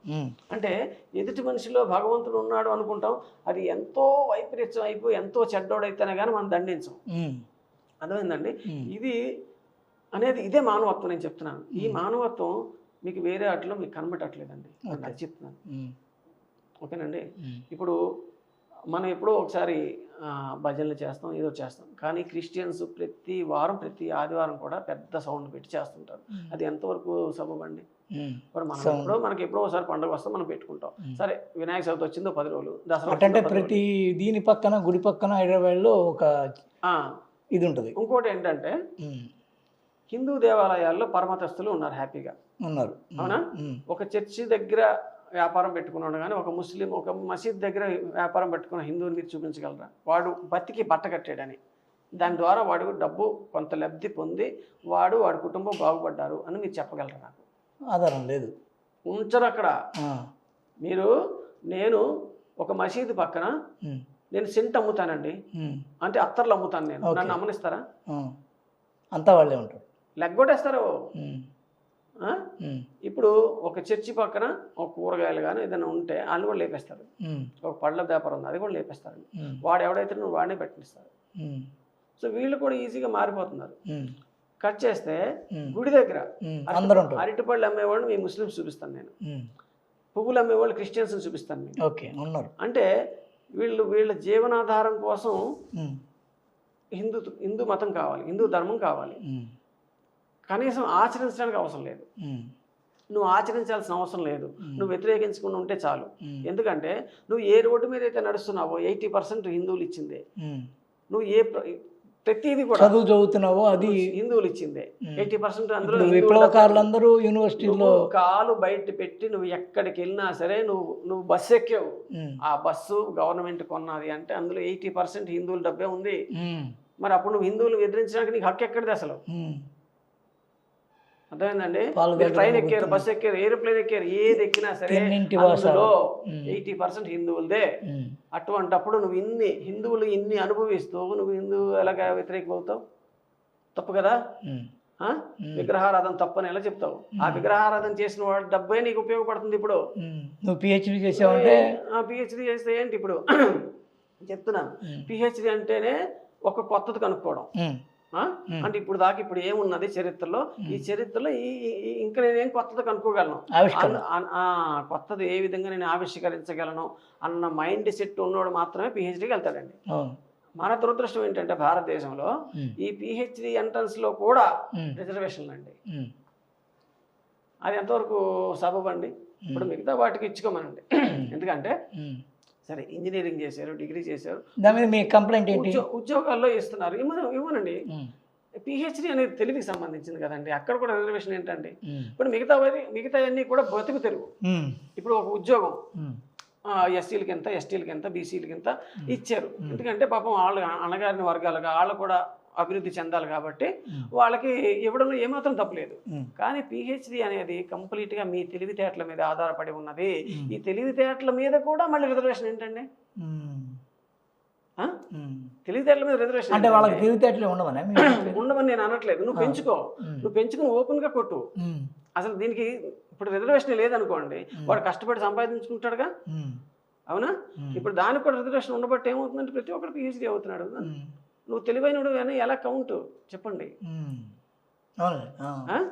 ఇప్పుడు నేను చెప్పేది అదండి. ఇప్పుడు మీ కాలేజీలో సీట్ ఇస్తున్నారు, ఎందుకంటే నువ్వు చదువుకోవాలి కాబట్టి. ఓకే, నీ చదువు నీ జీవనోపాధికి ఉపయోగపడాలి, నువ్వు కూడా మిగతా వాళ్ళలాగా గౌరవంగా ఉండాలి, సమాన గౌరవంతో నువ్వు బతకాలి. సో దీనికి గవర్నమెంట్ నీకు ఎక్కడెక్కడ కావాలో అక్కడక్కడ నీకు సాయం చేస్తుంది. ఓకేనా? ఎక్కడెక్కడ కావాలో అక్కడక్కడ సాయం చేస్తుంది. ఇంకోటి ఏంటంటే గవర్నమెంట్ ఇచ్చే లోన్స్ ఏవైనా ఉన్నా, ఈ ముద్రా లోన్స్ కానీ ఇంకోటి ఉన్నా సరే వీళ్ళకి సబ్సిడీ ఉంటుంది, ఓసీ వాడికి సబ్సిడీ ఉండదు. అర్థమైందండి? వాళ్ళు ఇంత కట్టి వదిలేచ్చు, మిగతా మాఫీ, వీడి మొత్తం కట్టాలి. మళ్ళీ డబ్బు అంతా వీడిది. ఓకేనా? మాఫీ డబ్బు కూడా వీడి కట్టింది దాదాపు. అవును. నేనేమంటున్నాను అంటే నేను ఈ రిజర్వేషన్ ఉన్న వాళ్ళని నేనేమీ క్వశ్చన్ చేయట్లేదండి. నేను గవర్నమెంట్ని క్వశ్చన్ చేస్తున్నాను. ఏంటంటే పిహెచ్డి అనేది కంప్లీట్ గా తెలివితేటలకు సంబంధించిందే. ఈ తెలివితేటలు చూపించడంలో కూడా రిజర్వేషన్ ఏంటి? తెలుగు ఉన్నోడు వస్తాడు, తెలుగులో ఉన్నోడు రాడు, అది తెలుగు పెంచుకుంటాడు. ఇప్పుడు ఈ సంవత్సరం రాలేదండి, నెక్స్ట్ ఇయర్ కొంచెం కష్టపడతాడు. ఇప్పుడు ఈ సంవత్సరమే వచ్చేసింది వాడికి. ఇప్పుడు 90 మార్క్స్ వచ్చిన వాడికి ఇచ్చారండి, నువ్వు 40 మార్కులు వచ్చినోడు కూడా ఇచ్చావు, వాడు 90 మార్కులు ఎప్పుడు కొట్టుకుంటాడు జీవితంలో? కొట్టుకోడు, ఇంకా అయిపోయింది, అక్కడ ఫుల్ స్టాప్ పడిపోతుంది కదా. వాడు తెలివైనడు ఎప్పుడు అవుతాడు? అంటే నువ్వు అడ్డం వేస్తున్నావు తెలుగుకి. నేను చెప్పేది అది. కానీ ఎక్కడెక్కడైతే జీవనోపాధి ఉందో అక్కడ ఉండాలి. సరే, ఎందుకంటే దాన్ని వర్గీకరించారు, దాని మీద చాలా జరిగి ఈ పాపం వీళ్ళ సమాజంలో వీళ్ళు కొంచెం వెనకబడి ఉన్నారు కాబట్టి వీళ్ళని కొంచెం మనం పైకి తీసుకురావాలి అన్న ఉద్దేశంతో రిజర్వేషన్లు పెట్టారు. చాలా మంచి పద్ధతి అది. వాళ్ళు పాపం ఎవరెవరైతే లేరో వాళ్ళందరూ పైకి వస్తున్నారు, చాలా సంతోషం. ఇందులో కూడా నేను చెప్పేది ఏంటంటే ఎస్సీ ఎస్టీలు ఉన్నారండి, సర్టిఫికెట్లో మాత్రం ఎస్సీ ఎస్టీ అని ఉంటుంది. వీడు హ్యాపీగా క్రిస్టియన్ అండి, క్రిస్టియన్ అయ్యి వీడు ఏ మతం మీద అయితే వీడు డబ్బు తీసుకుంటున్నాడు, ఏ మతం ద్వారా అయితే వీడికి ఉద్యోగం వస్తుందో అదే మతాన్ని వ్యతిరేకిస్తున్నాడు. ఇది ఎంతవరకు న్యాయం అండి? నీకు అంత ఉంటే ఈ ఎస్సీ సర్టిఫికెట్ నువ్వు క్యాన్సిల్ చేసుకో, నీ క్రిస్టియన్ ఓసీ అని what ever it may be. Christian మాలా అంటే బీసీసీ. ఓకే, సో మరి బీసీసీలోకి వెళ్ళి నువ్వు అప్పుడు. మీ మధ్య మొన్నే ఆంధ్రప్రదేశ్లో వాళ్ళందరూ అసెంబ్లీ తీర్మానం చేసింది వీళ్ళని కూడా ఎస్సీలోకి చేర్చాలి. ఆ, ఏమోలేండి కానీ అంటే అలా అలా ఎలా చేరుస్తారు? తీర్మానం చేశారు. ఆ, ఇప్పుడు కొన్ని కొన్ని చర్చిలు ఉన్నాయండి. మా ఊళ్ళో చర్చి ఉంది, అంటే మా ఊరికి దగ్గరలో పల్లెటూరు, అక్కడ చర్చి ఉంది. ఎవడైతే క్రిస్టియన్ ఉన్నాడో వాడు తప్పనిసరిగా ఆదివారం చర్చికి వెళ్ళాల్సిందే. వాడు వెళ్ళలేదంటే మరుసటి రోజు వాడికి ఊళ్ళో పని దొరకదు. నేను మీకు చూపిస్తాను, మీరు వస్తే. ఓకే, ఎవరిది? భద్రాచలం దగ్గర లోపలికి, ఓకే, చర్ల కొత్త మన పర్ణశాల ఆ దగ్గరలో ఎక్కడ, ఓకే, కొత్తగూడెం ఆ లోపల ఆ ట్రైబల్స్ ఏవైతే ఉన్నాయో అక్కడ, అక్కడే కాదు చాలా చోట్ల కూడా. ఇంకా నేను కొంతమంది దగ్గర విన్నది ఏంటంటే, పాస్టర్ గారు ఇంటికి వస్తే, మీరు నమ్ముతారు నమ్మరు, నాకు ఒక క్రిస్టియనే చెప్పాడు, పాస్టర్ గారు ఇంటికి వస్తే ఆ నైట్ అక్కడ ఉండిపోతే వాళ్ళ ఇంట్లో ఉన్న అమ్మాయిని పడుకోబెడతారు. లైంగిక వేధింపులే కాకుండా గుంటూరు, ప్రకాశం జిల్లాల్లో జరుగుతుంటాయి. పాస్టర్ గారమ్మా అంటే ఏదో దైవానికి అర్పిస్తున్నట్టుగా. ఇప్పుడు మనం చాలాసార్లు పేపర్లో చూసామండి, నర్సుగా ఉన్న వాళ్ళు వీళ్ళందరూ అనుభవిస్తున్నారు, చాలా కేసులు బయటకు వచ్చేసినాయి. ఇప్పుడు దీని గురించి ఎందుకు గొప్పగా చెప్పుకుంటారు? ఏమన్నా అంటే మాత్రం మీ స్వామీజీల్లో లేరా అంటారు. సో స్వామీజీల్లో ఉన్నారు అంటే అది ఎవడైతే నమ్మి వెళ్తున్నారు, ఆశారాం బాపూజీ ఎవరో కొంతమంది ఉంటారు. ఇప్పుడు మా వాళ్ళు అన్నట్టు కూడా మనం అంటాం, ఎవరో ఉంటారు, అయ్యా ఒకళ్ళిద్దరు ఉంటారు, నువ్వు అందరిని అంటావా అంటాం, అవునా? ఇప్పుడు చిన్నజీయర్ స్వామిని కూడా అనేవాళ్ళు చాలా మంది ఉన్నారు, కానీ ఆయన లైంగికంగా ఎవరు ఏమనలేదు. లైంగికంగా అనలేదు, మిగతా చాలా వచ్చినాయి. ఆయన నిత్యానంద మీద ఉంది, ఆశారాం బాపూజీ మీద ఉంది, ఓకే అవి ఒప్పుకోవచ్చు. అయితే సరే, ఇప్పుడు చిన్నజీయర్ స్వామిని కూడా వ్యతిరేకించేవాడు డేరా బాబా ఒకడు, డేరా బాబా ఉన్నాడులేండి. సో వీళ్ళందరూ వేరు, వీళ్ళందరూ. అయితే ఇప్పుడు చిన్నజీయర్ స్వామిని కూడా అనేవాళ్ళు చాలా మంది ఉన్నారు. అంటే ఎందుకంటారండి? ఇప్పుడు ఆయన సమాజానికి సేవ చేస్తున్నాడు, జిఆర్ ఎడ్యుకేషనల్ ట్రస్ట్ అని ఒకటి పెట్టారు, పెట్టి దాని ద్వారా ఆయన చదివిస్తున్నాడు, ఓకేనా? కొన్ని చోట్ల వాళ్ళ ఆశ్రమాల్లో ఈ వైద్య సదుపాయాలు అవి ఇవి చాలా ఉన్నాయి. So they are providing that, అంటే సమాజానికి కొంత సేవ చేస్తున్నారు వాళ్ళు. నువ్వు నీ చర్చి ద్వారా చేస్తావు కాదంటలేదు, కానీ నువ్వు గవర్నమెంట్కి ఏమైనా కడుతున్నావా? నీ చర్చి ఏమైనా గవర్నమెంట్కి డబ్బు కడుతుందా? నీ చర్చి గవర్నమెంట్కి డబ్బు కడితే అప్పుడు నువ్వు మాట్లాడు. నీ మసీదు గవర్నమెంట్కి డబ్బు కడితే అప్పుడు నువ్వు మాట్లాడు. మా దేవాలయాలు గవర్నమెంట్కి డబ్బు కడుతున్నాయి, ప్రతి సంవత్సరం ప్రతి నెల కూడా మా దేవాలయాల నుంచి వెళ్ళిన డబ్బులే ప్రజా సంక్షేమాల పథకాల్లో మీ దగ్గరికి వస్తున్నాయి, అవి మీరు వాడుకుంటున్నారు. కాబట్టి ఒక హిందువుని వ్యతిరేకించే హక్కు మీకు లేదు. హిందూ ధర్మంలో ఆ దేవుడు అలాంటోడు, ఈ దేవుడు అలాంటోడు అనడానికి మీరు సరిపోరు. ఎందుకంటే ఆ దేవుడు హుండీలో వేసిన డబ్బులే నీకు సంక్షేమ పథకంలో నీ ఇంటికి వస్తున్నాయి. ఓకే, కాబట్టి నువ్వు నిజంగా నీకు నిజాయితీ ఉండి, నీకు మనశ్శాంతి ఉంటే, మనస్సాక్షి ఉంటే, ఎవరు కూడా హిందూ మతాన్ని ఒక మాట అనకూడదు, దయచేసి గౌరవించాలి. అదే చెప్పబోతున్నారు ఈ మొత్తం ప్రసంగం ద్వారా. అది ఎందుకంటే దయచేసి ఇప్పటికైనా తెలుసుకోండి, క్రిస్టియన్లు కానీ ముస్లింలు కానీ ఇప్పటికైనా తెలుసుకోండి. మీరు ఇంట్లోంచి బయటకు వచ్చి రోడ్డు ఎక్కారు అంటే ఆ రోడ్డు 80% రూపాయలు 80 పైసలు హిందువులు కట్టిందే. నీ ఇంటికి గవర్నమెంట్ లోన్ ఇచ్చిందంటే అందులో 80 పైసలు హిందువులు పన్నుల ద్వారా కట్టిందే. ఇంకోటి ఏంటంటే, ఇప్పుడు ముస్లిమ్స్ చూస్తారా మీరు, వాళ్ళు ఏ పని చేస్తే గవర్నమెంట్కి ట్యాక్స్ కట్టాల్సిన అవసరం లేదు, ఆ పని చేస్తారు ఎక్కువ. అంటే ఎట్లా ఉంటాయి అవి? రోడ్డు మీద ఏమన్నా అమ్ముకోవడం కానీ, బండి పెట్టుకుని అమ్ముకోవడం కానీ, ఆ పక్కన మెకానిక్ షెడ్ పెట్టుకోవడం కానీ, ఇవేవి కూడా కట్టాల్సిన అవసరం లేదు. వాళ్ళు ఇల్లు తిరిగి ఏదైనా అమ్ముకోవడము, గ్యాస్ స్టవ్ రిపేర్ చేయడము, ఇవి చేస్తారు ఎక్కువ. వాటికి ఏవి అద్దెలు కానీ, పన్నులు కానీ, ఇంటి పనులు కానీ ఏముండవు వాళ్ళకి. వాడు ఉన్నా సరే కట్టడండి. మీరు ఓల్డ్ సిటీకి వెళ్ళి చూడండి, వాళ్ళ హౌస్ ట్యాక్స్ కూడా కట్టరండి. అదేమంటే వాళ్ళ ప్రాంతాన్ని వీళ్ళందరూ ఆక్రమించారని అంటారు వాళ్ళు. ఎవరి ప్రాంతాన్ని? హైదరాబాద్ అంటే మాది. అంటే హైదరాబాద్ అనేది ఆ మహారాజులు నవాబులు ఉన్నప్పుడు వాళ్ళదండి. ఎప్పుడైతే గవర్నమెంట్ హ్యాండ్ ఓవర్ చేసేసుకుందో గవర్నమెంట్ది, అప్పుడు మీరు పోరాటం చేయండి.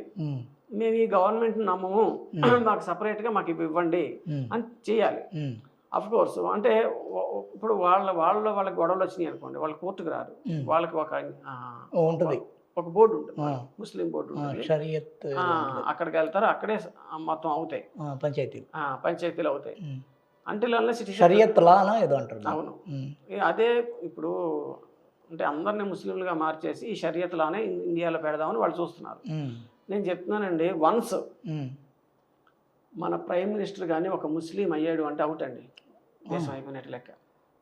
ఏ రోజైతే భారతదేశానికి ఒక ముస్లిం ప్రధాని వస్తాడో ఈ టైంలో, ఇంతకుముందు ఎవరో వచ్చారు అది వేస్ట్ అని నేను చెప్పట్లా, రాజీవ్ గాంధీ వీళ్ళందరూ కూడా వచ్చారు అది చెప్పట్లేదు నేను. రాజీవ్ గాంధీ ముస్లిం అని ముస్లిమే మరి. రాజీవ్ గాంధీ తండ్రి ఎవరండి? ఫిరోజ్ ఖాన్. మరి ఇంకే ఫిరోజ్ ఖాన్ ఒరిజినల్గా ముస్లిం కాదు అని ఒక ఎందుకు అది ఆయన తండ్రి పేరు ఏంటండి? ఆయన తండ్రి వాళ్ళందరూ ముస్లిమ్సే, వీళ్ళు మనకు చెప్తారు అంతే అలాగా. ఓకేనండి. సో ఇది కాబట్టే మొన్న రాహుల్ గాంధీ భారత్ జోడో యాత్ర అని వచ్చి కర్ణాటకలో ముస్లింలు అందరినీ ఏకం చేసాడు కాబట్టి ఈ రోజు కర్ణాటకలో కాంగ్రెస్ గెలిచింది. ఓకేనండి. చచ్చి చెడి మోడీ గారు మొత్తం ఎవరు తీసుకొని నిర్ణయాలు ఆయన తీసుకొని కాశ్మీర్లో ఒక ప్రశాంతమైనటువంటి వాతావరణం కల్పిస్తే ఈ భారత జోడో యాత్ర అయిపోయిన తర్వాత ఈ అక్క తమ్ముళ్ళు ఐసు ముద్దలతో ఆడుకున్నారు. అంతకుముందు ఆడుకోగలిగారా? కానీ ఆ పరిస్థితి కల్పించింది ఎవరు? వాళ్ళు కాదు కదా, వాళ్ళ గవర్నమెంట్ కాదు కదండి. అది ఇప్పుడు నేను అంటే మొత్తానికి నేను చెప్పేది ఏంటంటే, దయచేసి హిందువుల్ని ద్వేషించకండి, హిందూ అమ్మాయిల్ని లవ్ జిహాద్కి బలి చేయకండి, దయచేసి గౌరవించండి. మిమ్మల్ని మేము గౌరవిస్తున్నాము, మమ్మల్ని కూడా మీరు గౌరవించండి దయచేసి. మేము విగ్రహాలు ఆరాధించుకుంటాము, ఇంకోటి చేసుకుంటాం, మా ఇష్టం.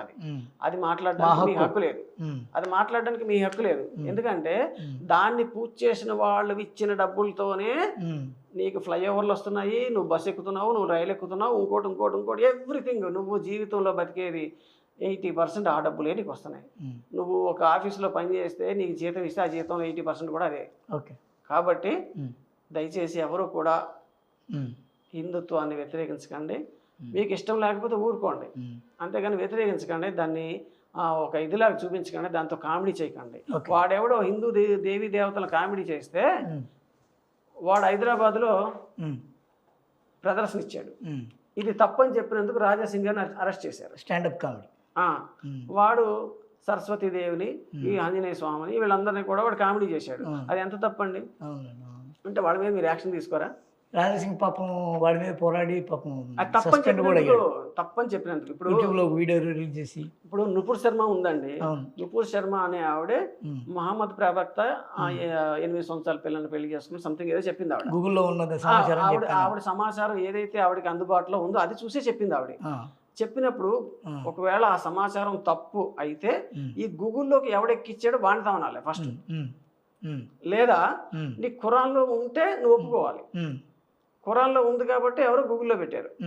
లేదు ఖురాన్లో లేకుండానే గూగుల్లో పెట్టారు, అప్పుడు మీరు పోరాటం చేయండి. ఖురాన్లో లేని గూగుల్లో పెట్టారు, ఇది మేము తీవ్రంగా ఖండిస్తున్నామని చెప్పండి.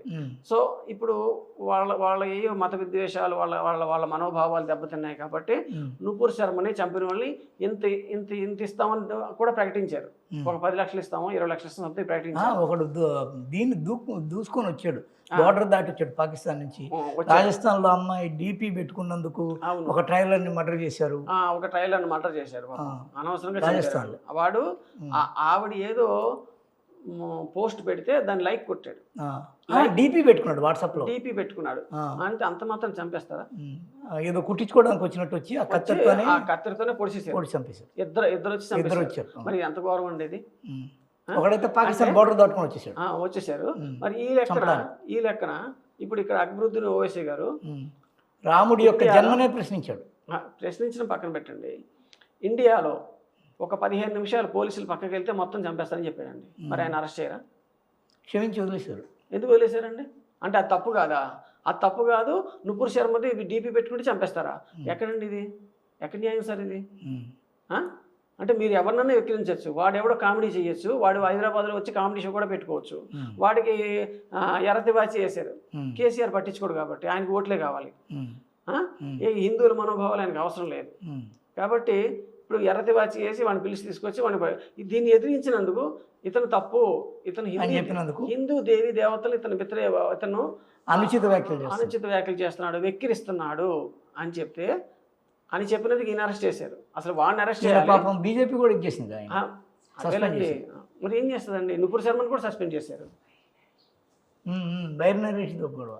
బైర్ నరేష్ అంటేనండి ఇప్పుడు అదే సార్, మన దురదృష్టం ఏంటంటే భారతదేశంలో నాస్తికుడు అనేవాడు ఎవడైనా ఉన్నాడు అంటే, నాస్తికుడు అంటే వాడు ఒక ఖురాన్ని, ఒక ఇస్లాంని వ్యతిరేకించడండి, ఒక బైబిల్ని, ఒక క్రిస్టియానిటీని వ్యతిరేకించడండి. కానీ వాడికి హిందూ దేవీ దేవతల్ని వ్యతిరేకించడానికి మాత్రం ఎక్కడ లేని నాలెడ్జ్ వచ్చేస్తుంది. ప్రతి ఒక్కరిని వికరిస్తాడు, స్వేచ్ఛ వస్తుంది. వాడు భారతాన్ని వికరిస్తాడు, రామాయణాన్ని వికరిస్తాడు, భగవద్గీతను వికరిస్తాడు. వాడి ఇష్టం అండి. అంటే భారతదేశంలో నాస్తికులు అంటే వాళ్ళు కేవలం హిందూ ద్వేషులు మాత్రమే. అర్థమైందండి? ఈ బైరి నరేష్ కూడా ఇప్పుడు నేను అడిగిన దానికి ఆయన సమాధానం చెప్పలేడు. ఒరే, దేవుని నమ్మే వాళ్ళు ఇచ్చే డబ్బుతోనే చాలా సంక్షేమ పథకాలు జరుగుతున్నాయి. ఆయన పిహెచ్డి 3 పీజీలు చేశాడు. దాంతోనే చేశాడు. మరి ఇంకేంతో చేశాడు ఆయన? అవునా? ఇప్పుడు సంక్షేమ పథకాలు ఇస్తుంది గవర్నమెంట్. అందులో ఈ భక్తులు వేసిన డబ్బులు అందులో లేవా? ఉన్నాయి, లేవా? మరి అంటే హిందువులు మళ్ళీ ఆయన జాతరలు జరిగితే అక్కడ షాపులు పెట్టుకుంటాడంట. వ్యాపారం, అది వ్యాపారం కావాలి. అది మరి డబ్బు తినడానికేమో భక్తులు కావాలి. భక్తి వద్దు, దేవుడు వద్దు, దేవుడు లేడంటూ. మరి అప్పుడు నువ్వు అసలు ఆ భక్తులు, ఆ దేవుడు కొలిసే వాళ్ళ దగ్గరే నువ్వు ఉండొద్దు. అంతే కదా. వద్దు వాళ్ళు పెట్టిన ప్రసాదం తినొద్దు. ఆ గుడి మీద వచ్చే ఆదాయం కానీ అక్కడ వ్యాపారం కానీ నువ్వు పెట్టుకోవద్దు. ఇవన్నీ నీకు అయినప్పుడు నువ్వు నోరు మూసుకుని కూర్చో. నువ్వు వ్యతిరేకించొద్దు. ఓకేనా? నువ్వు వ్యతిరేకిస్తున్నావు, దెన్ నేను వేరే మతాల్లో ఉన్నటువంటి లోపాలు కూడా చూపిస్తాను, అవి కూడా నువ్వు ఎత్తి చూపించిన రోజున నువ్వు హిందూ మతం కానీ హిందూ దేవీ దేవతల గురించి మాట్లాడడం కానీ మానే. అర్థమైందండి? ఇప్పుడు మన దగ్గర ఉన్న నాస్తికులందరూ ఇదేనండి. వాడు ఏంటంటే వాడు ఒక నూతులో కప్ప, వాడికి బయటకు తెలియదు. నేను నిజంగా చెప్తానండి. ఇప్పుడు నేను మీకు ముందే చెప్పాను, నన్స్ని చాలా మందిని వాడుకున్నారు. ఆ పేపర్లో కూడా వచ్చినాయి. ఏంటండి? నన్స్ వాడుకున్నారు. అది పేపర్లో కూడా వచ్చినాయి, మనం చూస్తున్నాం. జనరల్గా అవి మీరు ఇప్పుడు గూగుల్లో కొట్టినా వస్తుంది అది. కానీ దాని గురించి వీడు మాట్లాడు. అర్థమైందండి? క్రిస్టియానిటీలో ఉన్న లైంగికత గందరగోళాన్ని మాట్లాడు, ఎగ్జిబిట్ చేయడు.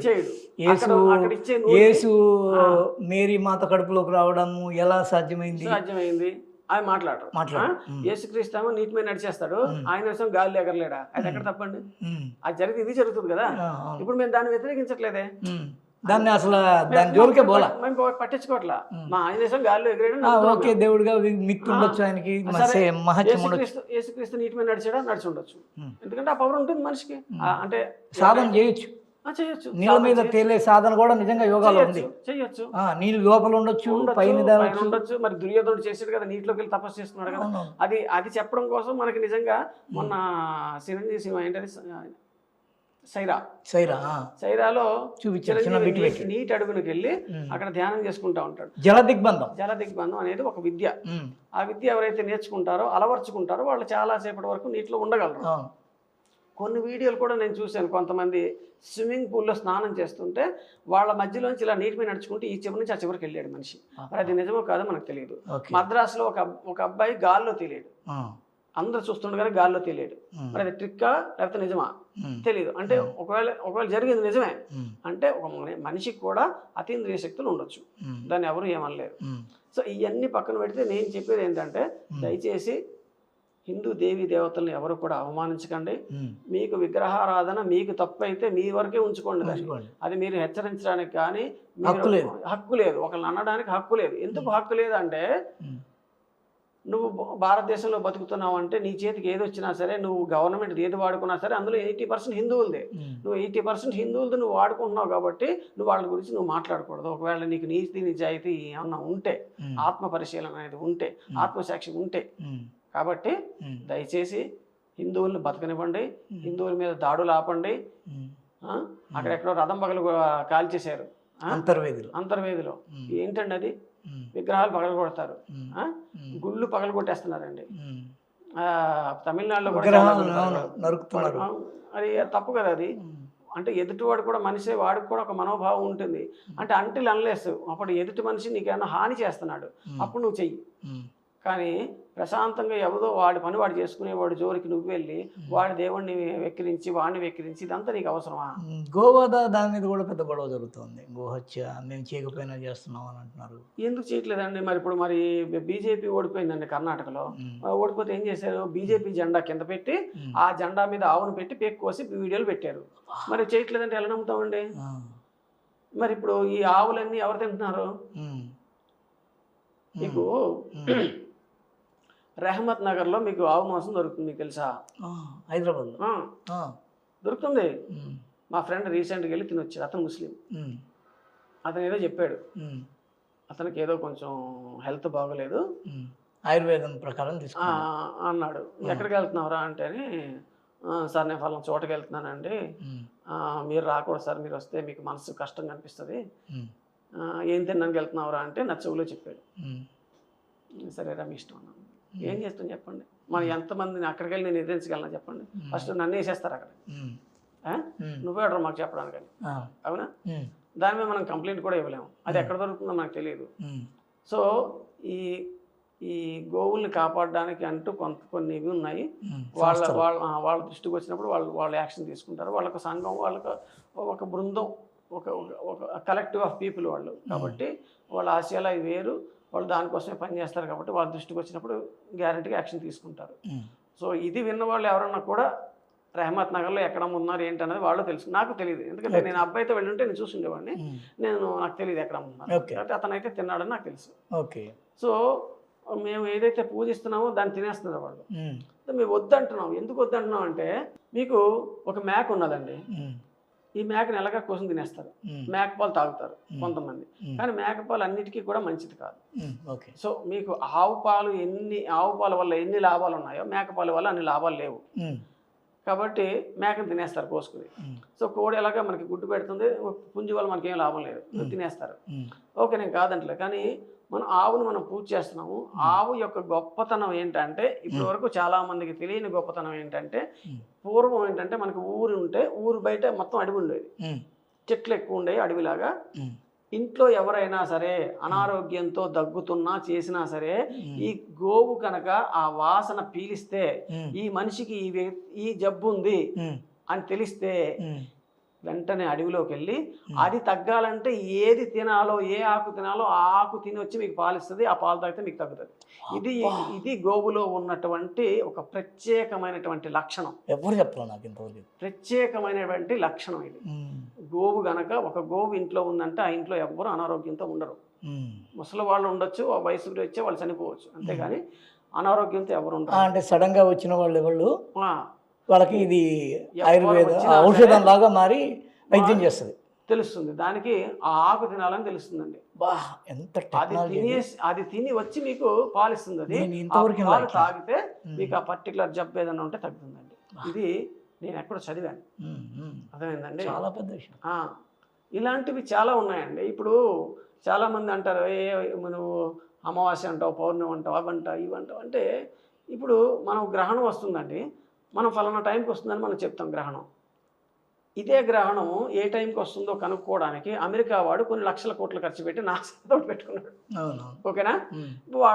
వాళ్ళకున్న పరికరాలతో చూసి వాళ్ళు కొన్ని లెక్కలు కట్టి వాళ్ళ క్యాలిక్యులేషన్స్ ప్రకారం వాళ్ళు కూడా గ్రహణం ఎందుకు వస్తుంది, అసలు ఈ పరికరాన్ని ఏమంటారు, అక్కడ పనిచేసే వాడిని ఏమంటారు, ఇది అసలు ఎక్కడ ఉంది, ఇవన్నీ ఏమి తెలియని ఒక పంతులు గారు ఒక పూరి గుడిసెలో కూర్చుని, పంతులు గారు గ్రహణం ఎన్నింటికండి అంటేనే, ఇది ఇన్నింటికమ్మా, ఇది మనకు రాదమ్మా, ఉత్తర భారతదేశంలో ఉంటుంది, అసలు భారతదేశంలోనే కనబడదమ్మా, పాక్షికంగా ఎక్కడో ఉంటుంది, మనకైతే నేను ఏ టెక్నాలజీ వాడలేదు, ఏ మిషన్ వాడలేదు, మిషనరీ వాడకుండా టూల్ వాడకుండా చెప్తాడు కదా. ఇప్పుడు నేను వేసే క్వశ్చన్ ఏంటంటే, ఈ జ్ఞానం ఆ పంతులు గారికి ఎక్కడి నుంచి వచ్చింది చెప్పండి, మీరు చెప్పండి. వాళ్ళ గురువు గారు చెప్పారు, వాళ్ళ గురుముఖంగా నేర్చుకున్నాడు, పుస్తకాలు చదివి నేర్చుకుని గురుముఖంగా పుస్తకాలు రాసేది కూడా గురువులే కాబట్టి ఆ పుస్తకం కూడా గురువే. ఓకే, సో ఆయన గురువు చెప్పాడు, ఆయన గురువు చెప్పాడు. మీరు ఇలా వెనక్కి వెళ్ళండి, కొన్ని వేల సంవత్సరాలు వెనక్కి వెళ్తే ఇప్పుడు ఎక్కడి నుంచి వచ్చిందండి ఆ జ్ఞానం? సనాతన ధర్మంలో కాదండి, భగవంతుడి నుంచి. నుంచి. ఓకే. భగవంతుడు అనేది వేదాలు ఇచ్చాడు. వేదాలు ఎవరో రాసినవి కాదండి, భగవంతుడు స్వయంగా ఇచ్చినటువంటివి. ఈ వేదాల్లోంచి వచ్చిన జ్ఞానమే ఇది. మీకు ఏ జ్ఞానం ఉన్నా సరే అది వేదంలో ఉంటుంది.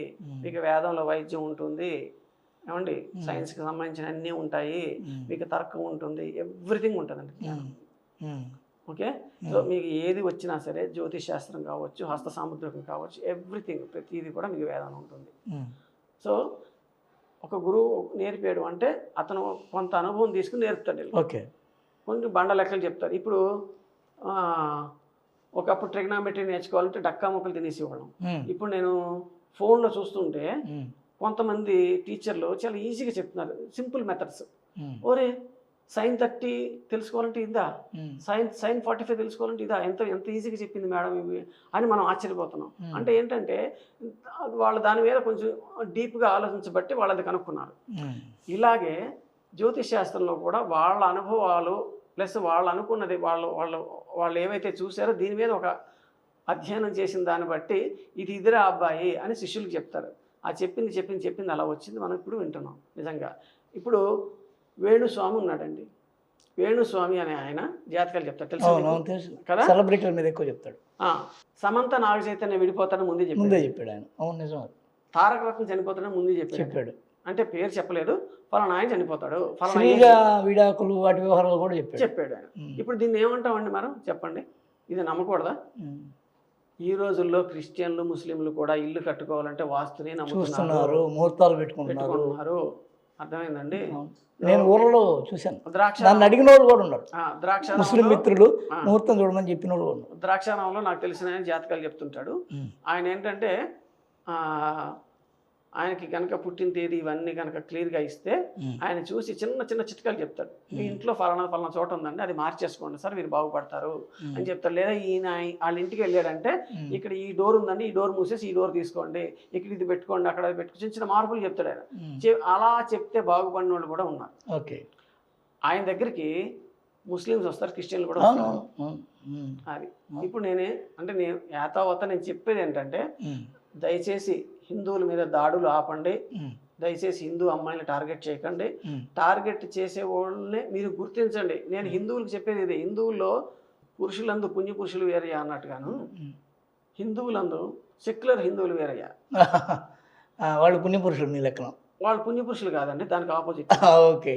పాప పురుషులు వీళ్ళు. వీళ్ళు ఈ సెక్యులర్ హిందువుల వల్లే హిందువులందరూ నాశనం అయిపోతున్నారండి. అర్థమైందండి. వాడు ఏదో వచ్చి మీద పడేదాకా ఏం లేదు అని చెప్తాడు, మీద పడ్డ తర్వాత వాడు తప్పుకుంటాడు. వాడు కూడా పక్కన ముస్లిం దాంట్లో, పక్కింటి ముస్లిం దాంట్లో. ఇప్పుడు హిందువులకి ఈ ముస్లింల వల్ల క్రిస్టియన్ల వల్ల ఎంతైతే ప్రమాదం ఉందో సెక్యులర్ అంతకన్నా ఎక్కువ ప్రమాదం సెక్యులర్ హిందువుల వల్లే ఉంది.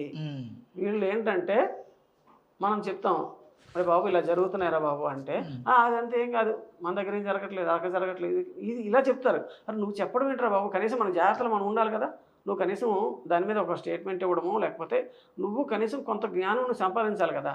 ఇప్పుడు నువ్వు అనేవాడు ఒక నీ చుట్టూ ఒక గిరి గీసేసుకుని అందులోనే బతికితే ఎలాగా? అర్థమైందండి. సో హిందువుల్లోనే ఒకప్పుడు సనాతన ధర్మంలో నిజంగా బొట్టు పెట్టుకునేవాళ్ళు, నిజంగా కొన్ని సాంప్రదాయాలు పాటించేవాళ్ళు. ఇప్పుడు ఎవరు పాటించట్లేదు. ఎందుకు పాటించట్లేదు అంటే వాళ్ళు చాలా లెక్కలు చెప్పి వాళ్ళు చాలా చెప్తారు. ఇప్పుడు నేను కొన్ని సంవత్సరాలుగా నేను గమనించింది ఏంటంటే, ఫస్ట్లో అమ్మాయిలు, కాలేజ్ అమ్మాయిలు కూడా చుడిదార్ రాకముందు లంగావణీలు వేసుకుని కాలేజ్కి వెళ్ళేవారు, నేను చూశాను. మేము చదువుకున్నప్పుడు కూడా మా క్లాస్మేట్లు లంగావణీలు, కొంచెం పెద్ద క్లాసు అంటే డిగ్రీ చదివేవాళ్ళు, పీజీ చేసేవాళ్ళు చీరలు కట్టుకుని వచ్చేవారు. ఇప్పుడు అదంతా పోయింది, అందరూ డ్రెస్సులే వాడుతున్నారు. సో డ్రెస్సులు వాడచ్చు కాదంటలేదు, వాళ్ళకి ఏంటంటే చీరలో కొంచెం నడవడం కానీ ఎక్కడ పడిపోవడం కానీ జరుగుతుంటుంది, బండి నడపడం కానీ ఏదైనా కొంచెం ఇబ్బంది. మనం ఒళ్ళు కప్పుకుంటే చాలు, ఏదైతే ఏంటి కానీ ఒళ్ళు కప్పుకుంటే చాలు. కానీ ఫస్ట్ చుడీదార్ వచ్చినప్పుడు ఆ మోడల్ కానీ ఆ డిజైన్ కానీ వేరే ఉండేవి. ఇప్పుడు ఏంటంటే ఒళ్ళు ఎలా కనబడాలన్నదే డ్రెస్ వేసుకుంటారు వాళ్ళు. నేను చాలామంది అమ్మాయిని చూశాను, బట్టలు ఉండాలి ఒంటి మీద, కానీ బట్టలు లేనట్టుగానే ఉండాలి, స్కిన్ టైట్లు అవే మరి. ఓకేనా? ఇప్పుడు ఈ మధ్యకాలంలో మీరు ఎవరన్నా అమ్మాయిలు చుడీదార్ వేసుకోవడం మీరు చూసారా? ఏం బాగా తగ్గిపోయింది కదా. ఇప్పుడు నాకు ఒకటి చెప్పండి మీరు, ముస్లిమ్స్లో అప్పుడు బుర్కాలు వేసుకున్నారు, ఇప్పుడు బుర్కాలు వేసుకుంటున్నారు, ఎవరన్నా మానేశారా? మానేయాలి. దాని మీద గొడవలు కూడా జరుగుతుంది, హిజాబ్ అనే దాని మీద. హిజబ్ గొడవ జరుగుతుంది, అది వేరే అండి. అది రాజకీయం ఏంటంటే ఇప్పుడు వాళ్ళు హిజబ్ వేసుకుని వస్తున్నారు, వస్తే మేము కాషాయం వేసుకుంటున్నాం అని వీళ్ళు చెప్పారు. ఓకే, వాళ్ళు హిజబ్ వేసుకొస్తే మేము కాషాయం వేసుకుని వస్తాం, నువ్వు అది యాక్సెప్ట్ చేస్తే మమ్మల్ని కూడా యాక్సెప్ట్ చేయి. మాది సాంప్రదాయం కాదా? ఓకేనా? ఇక్కడే వచ్చింది గొడవ అంతా. వాళ్ళు హిజబ్ వేసుకుంటే వాళ్ళ హిజబ్ వేసుకోవద్దని మేము చెప్పట్లేదు. వాళ్ళు హిజబ్ వేసుకుంటే మాకు కాషాయం ఇష్టం కాబట్టి మేము వేసుకుంటాం అన్నప్పుడు నువ్వు కాషాయం వేసుకోగానే వీళ్ళు అన్నారు. మరి కాషాయం వేసుకోవద్దంటే నువ్వు అక్కడ హిజబ్ అక్కడ చెప్పు సమాధానం అన్నారు. అప్పుడు ఏం చేశారు, ఇది గొడవ వస్తుంది అనేసి మొత్తం హిజబ్ కూడా క్యాన్సిల్ చేశారు. చేసి ఈ స్కూల్ అన్న తర్వాత అందరూ ఒకే రకంగా ఉండాలి అని చెప్తే అప్పటి నుంచి కొంత మార్పు వచ్చింది. స్కూల్ వరకు మాత్రం హిజబ్ వేసుకొస్తున్నారు, స్కూల్ లోపలికి వెళ్ళినప్పుడు కాలేజ్ లోపలికి వెళ్ళినప్పుడు మాత్రం తీసేస్తున్నారు. సో తీసేయాల్సిన అవసరం కూడా లేదు, ఎందుకంటే అంటే ఎవరు తీసేయమని అనలా, మేము వేసుకుంటాం అంతే. ఇప్పుడు అమ్మాయిలు మొహం కప్పుకుని వస్తున్నారండి, నానా రకాల కారణాలు ఉండొచ్చు. వాళ్ళ అమ్మాయిలు కాబట్టి సిగ్గుపడవచ్చు, వేరే వాళ్ళకి నా మొహం ఎందుకు చూపించాలనుకోవచ్చు, వాళ్ళు దాన్ని కూడా మనం గౌరవించాలి. యాక్చువల్గా మన వాళ్ళు కూడా ఒకప్పుడు ముసుగు వేసుకునేవారు, ఇప్పుడు ముసుగు తీసేసారు. హిందుత్వం అలా తగలడింది, మనం ఏం చేయలేము. ఇప్పుడు నార్త్ ఇండియాలో వేసుకుంటారు బాగా, వేసుకుంటారు. ఇప్పుడు చుడీదార్ వేసుకున్న వాళ్ళు కూడా చున్నీ వేసుకోవడం మానేశారు, దాన్ని మనం ఏం అనలేము. ఇప్పుడు మనం ఏమన్నా ఇప్పుడు మహిళా సంఘాలు వచ్చి మీద పడిపోతాయి, మాకు ఆ స్వేచ్ఛ కూడా లేదా అని. అర్థమైందండి మీకు? కానీ ముస్లిమ్స్లో వాళ్ళు ఇప్పటికీ పాపం వాళ్ళకి ఏదైతే పద్ధతి ఉందో వాళ్ళ మత ధర్మాన్ని వాళ్ళు పాటిస్తున్నారు. సో కాలేజ్కి వచ్చిన తర్వాత కాలేజ్ కంటూ కొన్ని నియమాలు ఉంటాయి కాబట్టి లోపలికి వచ్చిన తర్వాత వాళ్ళ ఇష్టం. అయితే ఇక్కడ వీళ్ళు పెట్టింది ఏంటంటే వాళ్ళ మతాన్ని మీరు గౌరవించి వాళ్ళని మీరు అలౌ చేస్తున్నారు కదా, మమ్మల్ని ఎందుకు అలౌ చేయరు అన్నదే క్వశ్చన్ అక్కడ. దీన్ని వీళ్ళు వ్యతిరేకిస్తున్నారు అన్నట్టుగా దీన్ని రాజకీయం చేశారు అనవసరంగా. చేసి దీని నుంచి ఎవరెవరైతే రాజకీయ లబ్ధి పొందాలనుకున్నారో వాళ్ళందరూ గొడవలు చేశారు, దీన్ని పక్కదారి పట్టించారు. యాక్చువల్గా ఒక స్కూల్ కానీ ఒక కాలేజ్ కానీ ఒక విద్యాలయం కానీ నువ్వు ఇటు యాక్సెప్ట్ చేస్తే అటు కూడా యాక్సెప్ట్ చేయాలి. ఇప్పుడు మన దరిద్రం ఎలా ఏడిసిందంటే కొన్ని స్కూళ్ళలో పాపం అయ్యప్ప స్వామి మాల వేసుకుని వెళ్తే వాళ్ళని వ్యతిరేకిస్తారు. అది ఎక్కడ ధర్మం అండి? ఇప్పుడు వాళ్ళు బుర్కా వేసుకుని స్కూల్కి వస్తున్నారు, నువ్వు యాక్సెప్ట్ చేస్తున్నావే, మరి మాల వేసుకుంటే ఏమైంది నీకు? మొత్తానికి తీసేయట్లేదు కదా, ఒక నెల రోజులే కదా, ఒక 40 రోజుల్లో సార్ ఆదివారాలు తీసేయండి సార్, సెలవులు ఆదివారాలు తీసేయండి, 30 రోజులు నెల అనుకోండి. ఈ నెల రోజులు నీకు యాక్సెప్ట్ చేయడానికి నీకేం తప్పు? అదే నేను చెప్తున్నాను, దయచేసి హిందూ సాంప్రదాయాలను గౌరవించండి, హిందూ సాంప్రదాయాలను చంపేయకండి దయచేసి. అవి బతుకుంటేనే సర్వే జనా సుఖినో భవంతు అనేది బతుకుంటుంది. అర్థమైందండి? ఒక హిందూ బతుకున్నాడంటే 10 మందిని రక్షిస్తాడు, 10 మందికి ఉపయోగపడతాడు. అర్థమైందండి? ఇప్పుడు మనం తిరుపతి వెళ్తుంటే ఎక్కడో డిబ్బీలో దాచుకుంటాం, ఎప్పటి నుంచో 6 నెలల ముందే మనం తిరుపతి వెళ్తున్నాం అంటే డిబ్బీలో దాచుకుంటాం డబ్బులు, ఇవి మనకు ఖర్చుకు ఉండాలి అని. ఇప్పుడు అక్కడ ఖర్చుకి సరిపోగా మిగిలిన డబ్బులు ఆ దేవుడు హుండీలు వేసి వచ్చేస్తారు, మళ్ళీ తిరిగి వచ్చేసరికి ఏముండదు, ఖాళీ, అంతేగా, ఏముండదు. మనం రూల్ కూడా ఉంటుంది, తీసుకుపోయిన డబ్బు ఖర్చు పెట్టి రావాలి, ఎక్కడైనా ఉంటుంది, యాత్రలో ఉంటుంది, మొత్తం ఖర్చు పెట్టేసి ఇంటికి వచ్చేసరికి ఆటో దిగి ఇంట్లోకి వచ్చేసరికి రూపాయి కూడా జేబులో. ఓకేనా? అంటే ఇంత నువ్వు సమాజం మీద ఖర్చు పెడుతున్నావు అంటే బతకడానికే. అంటే ఎవరన్నా ఉండొచ్చు, అక్కడ షాపులు ఉంటాయి, గాజులు కొంటారు, బొమ్మలు కొంటారు, లేడీస్ చాలా షాపింగ్ చేస్తారు. ఈ షాపింగ్ చేసిన వాడు అవతల షాప్ పెట్టుకున్నాడు, ముస్లిం కావచ్చు, ఎవడన్నా కావచ్చు, చూడరు, వాళ్ళందరూ బతుకున్నట్టునే కదా. కాబట్టి ఒక హిందూ బతికితే 10 మంది బతుకుతారు. దయచేసి హిందువుల్ని చంపకండి, హిందువుల మీద దాడి చేయకండి, బతకనివ్వండి. మేము విగ్రహారాధన మేము చేసుకుంటాం, మా ఇష్టం. ఎందుకంటే మీరు గుళ్ళోకి, మీరు మసీదులోకి వెళ్ళి ఎందుకు ప్రార్థన చేస్తున్నారు అని మేము చెప్పట్లేదు. నువ్వు మసీదులోకి వెళ్ళి మోకాళ్ళ మీద కూర్చొని నువ్వు ఇలా చేతులు చాచి ఎందుకు చేస్తున్నావు అని చెప్పట్లేదు, మేము అడగట్లేదు, అడగం కూడా. ఎందుకంటే దాన్ని నేను వ్యతిరేకిస్తే నేను దేవుడిని ప్రేమించడం కాను. ఎందుకంటే ఎవరు ఏం చేసినా సరే ఫైనల్గా వెళ్ళేది మనం ఏదైతే ఒక ఇంకోటి, మన దగ్గర హిందువుల్లో మాతా పీఠాధిపతులు లేడీస్ ఉంటారు, మరి ముస్లిం క్రిస్టియన్లో ఉండరు, అసలు వాళ్ళ లోపలికి కూడా రాలేదు. మరి ముస్లింలలో అయితే అండి మీకు హిందువుల్లో మాతాజీలు ఉంటారు, పీఠాధిపతులు ఉంటారు. అవును. మరి క్రిస్టియన్లో కానీ ముస్లింలో కానీ పీఠాధిపతులు ఎవరు ఉండరు, బిషప్స్ వాళ్ళు ఉంటారండి. లేడీస్ ఉంటారు. అదేగా చెప్పేది, మాతాజీలు మీకు హిందూ మాతాజీలు ఉంటారు. హిందువు యొక్క ఏమంటే నేను ముందే చెప్పాను, మన హిందువుల్లో ఆడదాన్ని మనం గౌరవిస్తాం, ఒక లక్ష్మి అనుకుంటాం, ఒక సరస్వతి అనుకుంటాం, ఇంకోటి అనుకుంటాం, ఇంకోటి అనుకుంటాం. మత పెద్దలుగా ఇక్కడ ఉంటారు, మహిళలు కూడా ఉంటారు, అక్కడ ఉండరు. ఇంకోటి ఏంటంటే మీకు క్రిస్టియన్స్లో నన్స్ ఉంటారు, అంతేగాని మా పీఠాధిపతి ఇంతవరకు పోపు లేడీ కాలా ఉండరు. ఇక్కడ కూడా ఇమాము హై ఎండ్ లో కాలా. ఇక్కడ పీఠాధిపతి ఒక లేడీ పెట్టుకొని పీఠం నడుపుకోవచ్చు, ఆమెకి మాతాజీ అని చాలా మంది ఉన్నారు అట్లా. ఇస్లాంలో ఏంటంటే వీళ్ళ 4 గోడల మధ్య ఉన్న ఆడవాళ్ళు ఏమన్నా మాట్లాడచ్చు, వాళ్ళు వాళ్ళ వాళ్ళ వాళ్ళ భావ ప్రకటన చేసి అంతవరకే. వాళ్ళు బయటకు వచ్చి మీరు అన్నట్టుగా ఒక పీఠాధిపతి అవ్వడమో ఇంకోటి వాళ్ళకి ఉండదు. ఎందుకంటే దే ఆర్ నాట్ అలౌడ్. వాళ్ళ మసీదుకే రానివ్వరు, వాళ్ళు మసీదుకే రానివ్వరు. కనీసం క్రిస్టియన్స్ అన్నా సరే లేడీస్ చర్చికి వస్తారు, కానీ ఇస్లాంలో అసలు ఆడవాళ్ళే మసీదుకి రారు. మరి అప్పుడు ఆడవాళ్ళకి ఏం స్వేచ్ఛ ఇచ్చినట్టు, నువ్వేం గౌరవించినట్టు? సరే ఇప్పుడు మీది మీ ఇష్టం అండి, మేము కాదన్నాం దాన్ని. సో మీ ఆడవాళ్ళు మసీదుకి రాకూడదు అనేది మీ నియమం, ఆ నియమం మీరు పాటించడం మేము కాదనట్లేదు. కానీ మేము ఇక్కడ ఇచ్చిన ఆడవాళ్ళంత ప్రాధాన్యత మీకు ఇస్తున్నారా? ఇప్పుడు మన దగ్గర ఇప్పుడు మనం ఒక పెళ్ళి చేసుకుంటాం, ఇంకొక అమ్మాయిని చేసుకోము, వాళ్ళు ఎంతమందినైనా చేసుకోవచ్చు. చేసుకుంటే మరి నీకు ఎలాగా? అంటే నేను ట్రిపుల్ తలాక్ 3 సార్లు తలాక్ అంటే నేనేమంటున్నానంటే ఇప్పుడు ఒక ముస్లిం ఉన్నాడండి, ఆ తండ్రి ఈ తల్లి ఉండగానే ఇంకొక ఆవిడని పెళ్లి చేసుకుంటే ఇతనికి మనసు ఎలా గొప్పుతుంది? కానీ ఇతని మనసులో ఏముంటుందంటే మా నాన్నలాగా నేను కూడా ఇంకో పెళ్లి చేసుకుంటాను, నాకు పెళ్ళైనా కూడా ఇంకో నేను 2 ముగ్గురు చేసుకుంటాను, ఆ స్వేచ్ఛ వాడు అక్కడ క్వశ్చన్ ఫీల్ అవుతాడు. అది అర్థమైందండి. కాబట్టి ఇది నేను అంటే మొత్తం మనం అంటే వాళ్ళని వ్యతిరేకించాలనేది మన ఉద్దేశం కాదు. ఫస్ట్ ఆఫ్ ఆల్ నేను ఎంతసేపటికి ఏం చెప్తున్నానంటే మమ్మల్ని బతకనివ్వండిరా బాబు, మా దేవాలయాల మీద దాడులు చేయకండి, మా విగ్రహాలు పగడగొట్టకండి, మా అమ్మాయిల్ని పాడు చేయకండి, మమ్మల్ని చంపకండి, మా మీద దాడులు చేయకండి దయచేసి. ఎందుకు చేయకూడదు అంటే నీకు మేము ఉపయోగపడుతున్నాం. నువ్వు బయటకు వచ్చి రోడ్డు ఎక్కితే ఆ రోడ్డు 80% మాదే, నువ్వు ఫ్లైట్ ఎక్కితే 80% మాదే, ట్రైన్ ఎక్కితే 80% మాదే, బస్సు ఎక్కితే 80% మాదే, ఆటో ఎక్కితే 80% మాదే. కాబట్టి 80% మేము ఇచ్చి కూడా మేము సైలెంట్గా ఉంటున్నాం. నువ్వు బతకరాను, నువ్వు బతకనిస్తున్నావు, నీవే దాడికి రావట్లా. అదే 80% నీది అయితే మమ్మల్ని బతకనిస్తావు నువ్వు. అయినా సరే నేనేం చెప్తున్నానంటే హిందువులను బతకనివ్వండి దయచేసి. హిందువులను బతకనిస్తే ఈ కాశ్మీర్ ఫైల్స్, కేరళ స్టోరీ ఇటువంటి సినిమాలు రావు. అర్థమైందండి.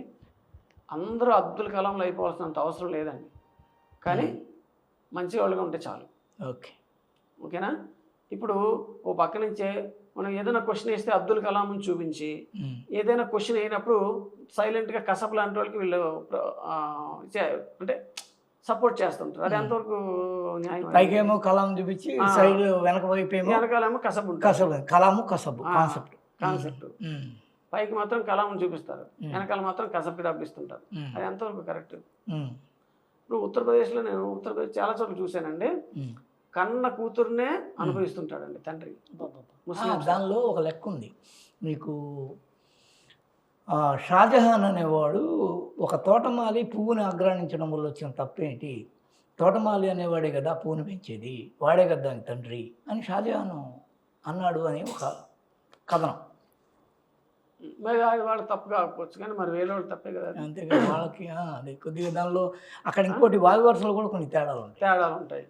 మీకు బైబిల్లో కూడా సేమ్ ఉందండి. ఏంటంటే మళ్ళీ సృష్టి ప్రారంభించేటప్పుడు ఒక తండ్రి దగ్గరికి 2 కూతురు ద్రాక్ష రసం తీసుకుని వెళ్తారు. అర్థమైందండి. మరి ఎలా యాక్సెప్ట్ చేస్తారు మీరు? అంటే మానవ చరిత్రలో ఫస్ట్ లేకపోయేది, తర్వాత ఇవన్నీ వాళ్ళకి తప్పు కాదండి, కేవలం విగ్రహారాధన ఒక్కటే వాళ్ళకి తప్పు, ఇవన్నీ వాళ్ళకి తప్పులు కాదు. మానవతా దృక్పథంతో ఆలోచిస్తే ఒక కూతురు పుట్టిన తర్వాత దాన్ని ఎత్తుకుని దాన్ని ముద్దాడి మనం చేసిన తర్వాత ఆ భావన ఎలా కలుగుతుంది అసలు మనసులో? అది వాళ్ళ విజ్ఞతకే వదిలేస్తాం మనం. సరే బయట అమ్మాయిని పెళ్లి చేసుకుంటున్నావు, నీ దగ్గర డబ్బు ఉంది కాబట్టి, నీకు వయసు అయిపోయినా సరే ఒక నీ కూతురు వయసు ఉన్నదాన్ని పెళ్లి చేసుకుంటున్నావు, సరే నీకు డబ్బు ఉంది కాబట్టి అది యాక్సెప్టెడ్. అది ఇక్కడ కూడా కాదు, బయట దేశాల్లో. అందుకనే దుబాయ్ వెళ్ళిపోతారు, 4 పిల్లలు చేసుకోవడానికి దుబాయ్ వెళ్ళిపోతారు, సౌదీ వెళ్ళిపోతారు. అది వాళ్ళకి ఇష్టం, అది వాళ్ళ కంట్రీ కాబట్టి వాళ్ళ ఇష్టం. కానీ ఇక్కడ అంటే ఏమంటున్నానంటే నేను ఇది ఒక దేశం, ఇది కొంత లిమిటెడ్. ఇది నువ్వు దీంట్లో నువ్వు నీ ఇష్టం వచ్చినట్టు పిల్లల్ని కనుక్కుంటా వెళ్ళిపోతే జనాభా నియంత్రణ అనేది ఒకటి ఉంది. అది మనకి మనం ఏర్పాటు చేసుకున్నటువంటి ఒక ఇది కట్టడి. సో ఆ కట్టడికైనా సరే నువ్వు తలంచాలి కదా, ఆ కట్టడికైనా సరే నువ్వు ఫాలో అవ్వాలి కదా. అవునప్పుడు ఇంకెందుకు సమాజానికి నువ్వేమిస్తున్నట్టు. కాబట్టి ఇప్పటివరకు మీరు ఎన్నో అమూల్యమైన విషయాల్ని చర్చించారు, కొన్ని కొత్త విషయాలను చెప్పారు ఈ వేదిక డార్క్ సీక్రెట్ ద్వారా. ఈ చీకట్లని, ఈ చిరుదీపం ఖచ్చితంగా పారదోలి కొత్త విషయాలు ఈ ప్రపంచం తెలుసుకుందామనే ఆలోచనతో మేము ఈ వేదికను పెట్టాము. దానిలో మీరు మొదటి యొక్క మాకు అతిథిగా వచ్చారు. మీకు మా ధన్యవాదాలు. చాలా థ్యాంక్స్. మీరు ఈ వాయిస్ని ఇంతవరకు వినిపించారు. దీని ద్వారా నా మాటలు విన్నోళ్ళు ఎవరైనా సరే హిందువుల మీద మరి దాడి చేయడం తప్పు అని రియలైజ్ అయితే, ఒక్కడ రియలైజ్ అయినా సరే నాకు చాలా మీ యొక్క టార్గెట్ రీచ్ అయినట్టు, వాళ్ళకి పర్పస్ సర్వైవ్ అయినట్టు, వాళ్ళకి నేను సర్వదా కృతజ్ఞుడిని. వాళ్ళకి నేను పాదాభివందనం చేస్తున్నాను. Thank you. మంచిది. హాయ్ ఫ్రెండ్స్, మా టుడే టుమారో యూట్యూబ్ ఛానల్ చూస్తున్నందుకు చాలా థ్యాంక్స్. మరిన్ని లేటెస్ట్ వీడియోస్ కోసం వెంటనే సబ్స్క్రైబ్ చేయండి. అలాగే ఈ బెల్ని కూడా రింగ్ చేసేయండి. మా నోటిఫికేషన్స్ అన్నీ మీ మొబైల్లో వస్తాయి. అలాగే మా వీడియోస్ మీకు నచ్చితే లైక్ చేయండి, షేర్ చేయండి, నచ్చకపోతే కామెంట్ చేయండి.